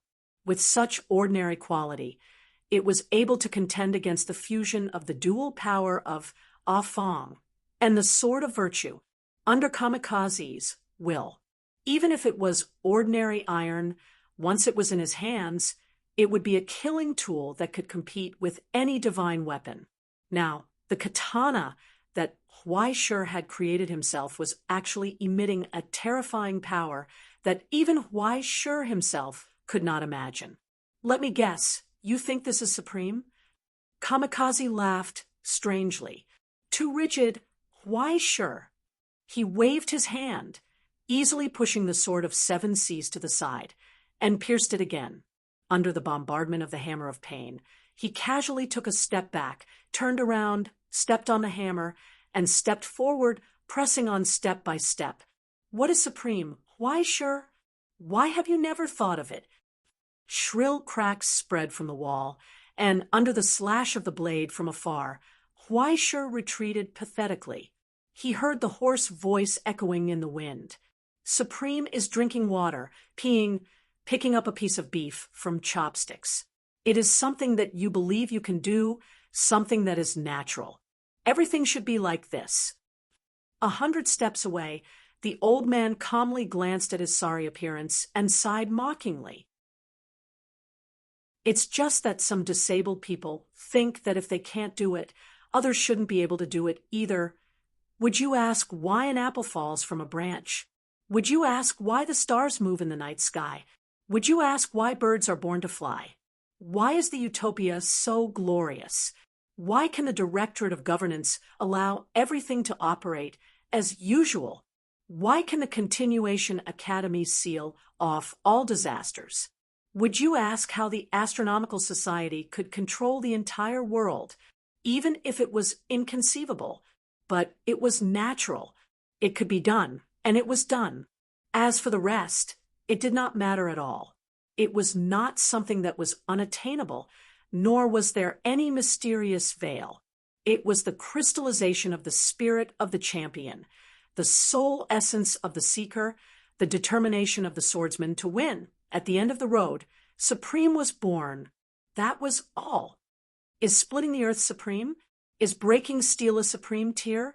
Engulfed and covered by the iron rain, he slowly moved forward as if he was taking a stroll and casually asked, "Your symphony is supreme, but is your rhythm, your resonance supreme? Could it be that this attack of yours is representative of supreme itself? Is your breath at this moment in the category of supreme? What are you secretly brewing? Is the chime behind you supreme itself?" The sword saint laughed, clenching the tachi in his hand and slashing down. Thunder roared. The dark clouds that filled the sky dissipated under the sword, leaving only the reverberating sound of the bell. The sword of Sky City appeared once again. The terrible impact sent Huaisher sliding back several meters. His arm cracked and blood flowed out. But he rushed forward again as if he did not feel any pain, the halberd in his hand swinging down again. At this moment, the reverberating sound of the dark clouds dissipating, the whine of the thunder when it was annihilated, the majestic sound of the entire casting center, and even the ripples caused by the frame of the ivory tower, and his heartbeat, the fluctuation of the source form, the power of the soul, and even the sacred mark all combined into one. From this stab that surpassed the past, an unprecedented brilliance bloomed. As a response, it was a sword that was like the brilliant sun rising from the horizon. Boundless brilliance, lofty sentiments that shrouded heaven and earth were entrusted to this sword. Towards the climax of the symphony, the sword slashed out. It was the peerless sword technique that destroyed the entire border of Lava Island in the past with one strike. Blade of the Sun. Look, that's it. Why sure? In the spreading of the terrifying waves, the old man's white hair danced in the wind, laughing excitedly because of the breakthrough of the opponent in front of him. You used it as the trump card to win, but you never realized that it was you. Remember, I'm supreme. Clearly, he had a new understanding of his own power again. Clearly, he was one step closer. But Huaisher did not feel joy or joy in his heart at this moment, because of the old man in front of him. Like lava spewing out from a dormant volcano again, there seemed to be a dazzling light in his dark eyes. Now the teaching time is over. Shangquan took a step forward and easily defeated Huaisher's counterattack again. Next, it's time to suffer. Boom! Under the slash of the back of the sword, The flail formed by the snake, and the wolf's head wailed and was defeated and sent flying backward. The blade of resentment whistled and stabbed out again, but it was blocked by Shang Quan again. Haydn's symphony at dusk collapsed under the impact of this dissonant sound. Too straightforward, too violent. Why sure? He shook his head in disdain. Other than the way a drummer uses his strength, there's no technique to speak of. But what responded to him was the soul-stirring 4 tones of fate knocking on the door. The combination of the Sword of 7 Seas, the explosive hammer, the halberd, and the strange sword rose from the ground and shattered the old man's sword without warning, breaking through Shang Quan's defense and driving straight in. For the first time, he was forced to take a step back. But then, under the block of the broken sword, it stopped in front of Shang Quan's neck. This is art, old man. You don't know how to appreciate it, do you? Huai sure shook his head and retorted sarcastically, "It's fine as long as it's useful. Don't be too calculative." The Sword of 7 Seas slashed down again. The sound of waves and waves gathered on the blade, and the impact of the mass pushed the old man back again, sliding a few meters away. But still, he did not hit his target. "Neck, you're too stubborn about decapitation, boy." He raised his hand and touched his shriveled and slender neck. It was like a stalk of wheat that would break with the slightest bit of force. But it was this broken body that was on the verge of death that had beaten Huai Shi to the point where she was unable to retaliate. Now, he threw away the broken sword in his hand, pulled out another one from the ground, and casually waved it twice. "Let me teach you a principle in place of Luo Siwei." Chapter 1102. In an instant, it seemed that the whole world was silent. Huai Shi's lungs were instinctively convulsing. At this moment, in front of him, there was mockery, contempt, disdain, and even malice. The shriveled old man's body emitted a premonition of death that caused Huai Shi to shudder. Decapitation? Decapitation? The old man raised the long saber in his hand carefully, as if he was protecting some rare treasure. He was gentle and careful, but it made his opponent's hair stand on end, and he couldn't help but tremble. If you want to kill the enemy, why do you have to go through so much trouble? Shang Chuan whispered softly, "As long as you can kill the soul." In that instant, the complete tachi in his hand silently turned into powder. It twisted until it broke apart, and it was completely unrecognizable and disappeared without a trace. But what replaced it was a cold light condensed by some kind of will and soul.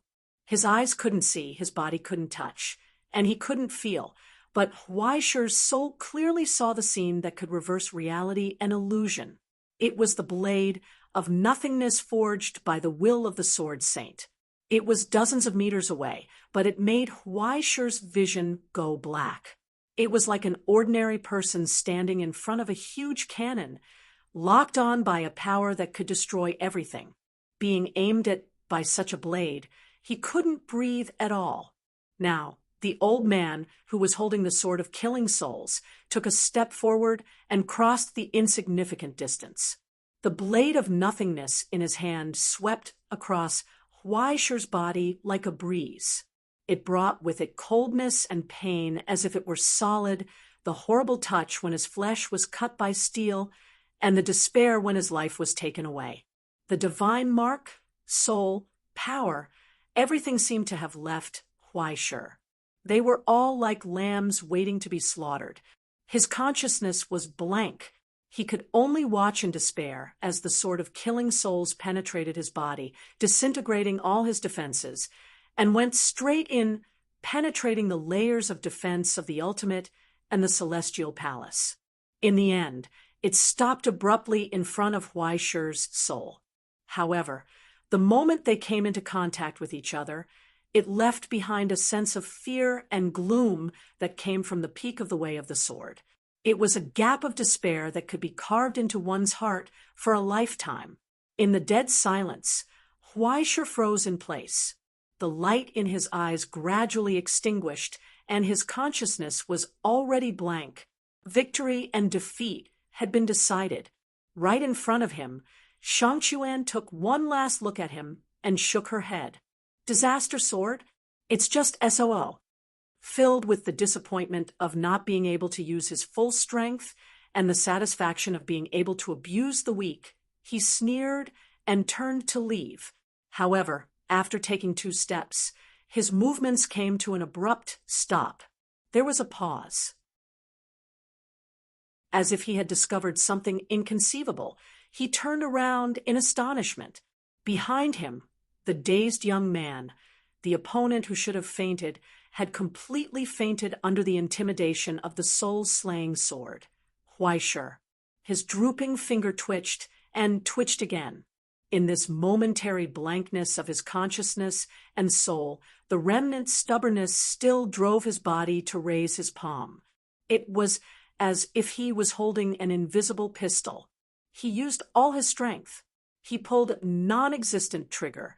At that moment, the smile on Shangchuan's face disappeared without a trace. It was as if he had seen the bullet shot by Huaisha. He clenched the non-existent tachi and slashed it down. It was clearly a non-existent counterattack and block, but everyone present seemed to have produced the high-pitched sound of an iron blade colliding with a bullet. After that strike, Huaisha did not move again. After a long time, a faint light appeared in his empty eyes again. He woke up from a long nightmare and tried his best to breathe. When he lowered his head, he saw his raised palm. He gradually understood. "Look, Senior." He smiled and sighed softly. "Even if the soul is dead, there are still people who can move." He raised his head and reminded him, seriously, "Don't let your guard down against the younger generation." Shangchuan looked at him. In a short silence, he couldn't help but laugh out loud. It was hoarse and sharp, causing his decaying lungs to cough in the laughter, shaking out an empty echo. "Very good. Why, sure. You're very good." Shangchuan did not hide his admiration and surprise at all. He shook his head and praised, "With just this sword, in the future world, you will definitely have achievements that will not be inferior to anyone, or death that will not be inferior to anyone." Huaisha was at a loss. He looked at his hand that was holding the gun. "Is this a sword? It's just a tool. What's the difference in what it's called?" Shangchuan shook his head indifferently. "Besides, isn't the sword that you stabbed at me your unique counterattack?" Just like that, he let out a long sigh and staggered away slowly. He walked out of the collapsed and broken door and returned to his chair again. The medical staff, who had been waiting for a long time, rushed up and put an oxygen mask on the dying body again. They injected life-saving drugs and carefully and hurriedly bandaged and repaired the wounds. However, they could not stop the cracks from appearing on Shangchuan's body. He had long been on the verge of his limit. After breaking through the limit, only destruction was left. "Save it. It's hopeless." Behind the mask, Shangchuan said vaguely. He glanced at the feudal guys beside him and finally looked at 008. "I still have half a month. No, about 13 days. I hope your arrangements can be more efficient." "Enough." 008 nodded and replied, "Then, do you want to come with us now?" "What should be arranged has been arranged." Shangchuan replied without any attachment, "It's time to go. Don't waste time." 008 nodded. Behind him, the door of nothingness suddenly opened. 2 rows of figures wearing chemical protective suits and gas masks like him came out. After pushing away the obstructing medical staff, they pushed Shangchuan's wheelchair and turned to walk into the darkness behind the door. At the end, Shangchuan looked at Huaisha again. A hoarse farewell. "That child Yao Xiang. Please take care of her in the future, just like that. He disappeared behind the door. The door closed, and he could no longer be seen. The parting came so abruptly and so suddenly that it caught her off guard. Huaishur was stunned for a long time. Finally, he looked at 008, who stayed in place. "What are you going to do?" "A gamble," 008's electronic voice replied. "Mr. Huaishur, you are also on the list of candidates." He looked down at the data that appeared on the screen, but did not comment on anything. He continued to explain, "This time, in addition to the inspection of Mr. Shangchuan's state, we also need to confirm your state." Huaishur was amused and shook his head. "I didn't promise to join the Old People's Sunset Red Club." 008 was strangely silent for a moment, and even the rigid electronic voice showed a trace of sympathy and pity. "Mr. Russell signed for you." "Fuck," Huaishur subconsciously cursed. He should have thought of it. That old bastard had been quiet for so long.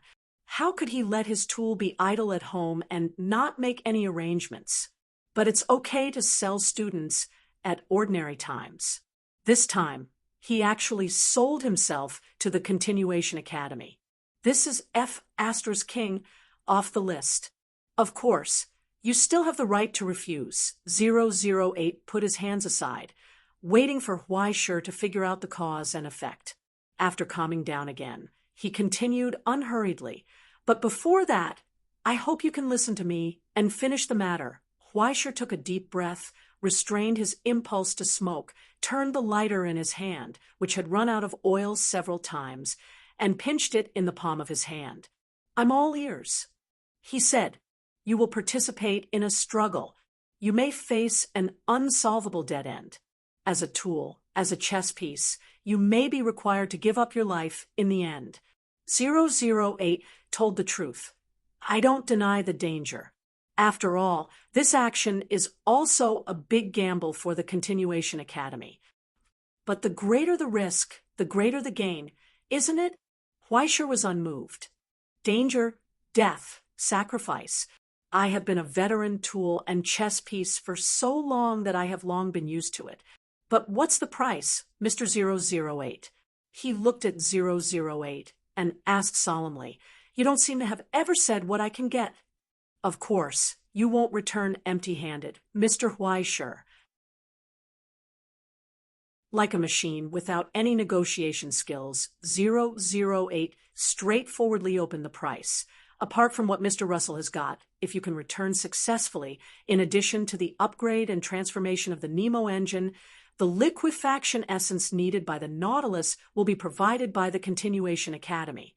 After a pause, he added, "What we provide is not the most basic liquefaction essence, but the pure soul after the 6th layer of qualitative change." Huaishur froze in place. "Well, the original astronomical figure is now 10 times higher. 10 times the astronomical figure is still an astronomical figure. It just makes him a little unbelievable." "Such a big number? Are you sure?" he asked. "It's just the energy that can be obtained by extracting the soul. There's no difference between sublimation and solidification." 008 replied, "We have enough bases in hell to specialize in the production of this energy to supply the consumption of the Continuation Academy itself. In fact, all of the origin substance supplements made from origin substance, including the ones distributed by the Bureau of Governance, are all provided by us. If the significance of the directorate is to connect and control everything, then the special attributes of the Continuation Academy are destined to be independent and closed. Even if it is in the present realm, it is still independent of the present realm. Finances, output, demand, in all aspects, it is self-sufficient and does not rely on the support of the directorate. Even if the whole present realm is destroyed tomorrow, the Continuation Academy can still persist to the theoretical period set when it was originally designed." Huaishur did not doubt 008's words. In fact, he was already tempted. "Do you want to get involved? After all, the upgrade and transformation of the Nemo engine are also good." Next, the price offered by 008 made him hesitate no more. In addition, we will provide you with a clue, 008 said, about the dead son. You're tuning in to the Mystic Fist YouTube channel. Don't forget to subscribe and join us on this journey to catch the most captivating stories.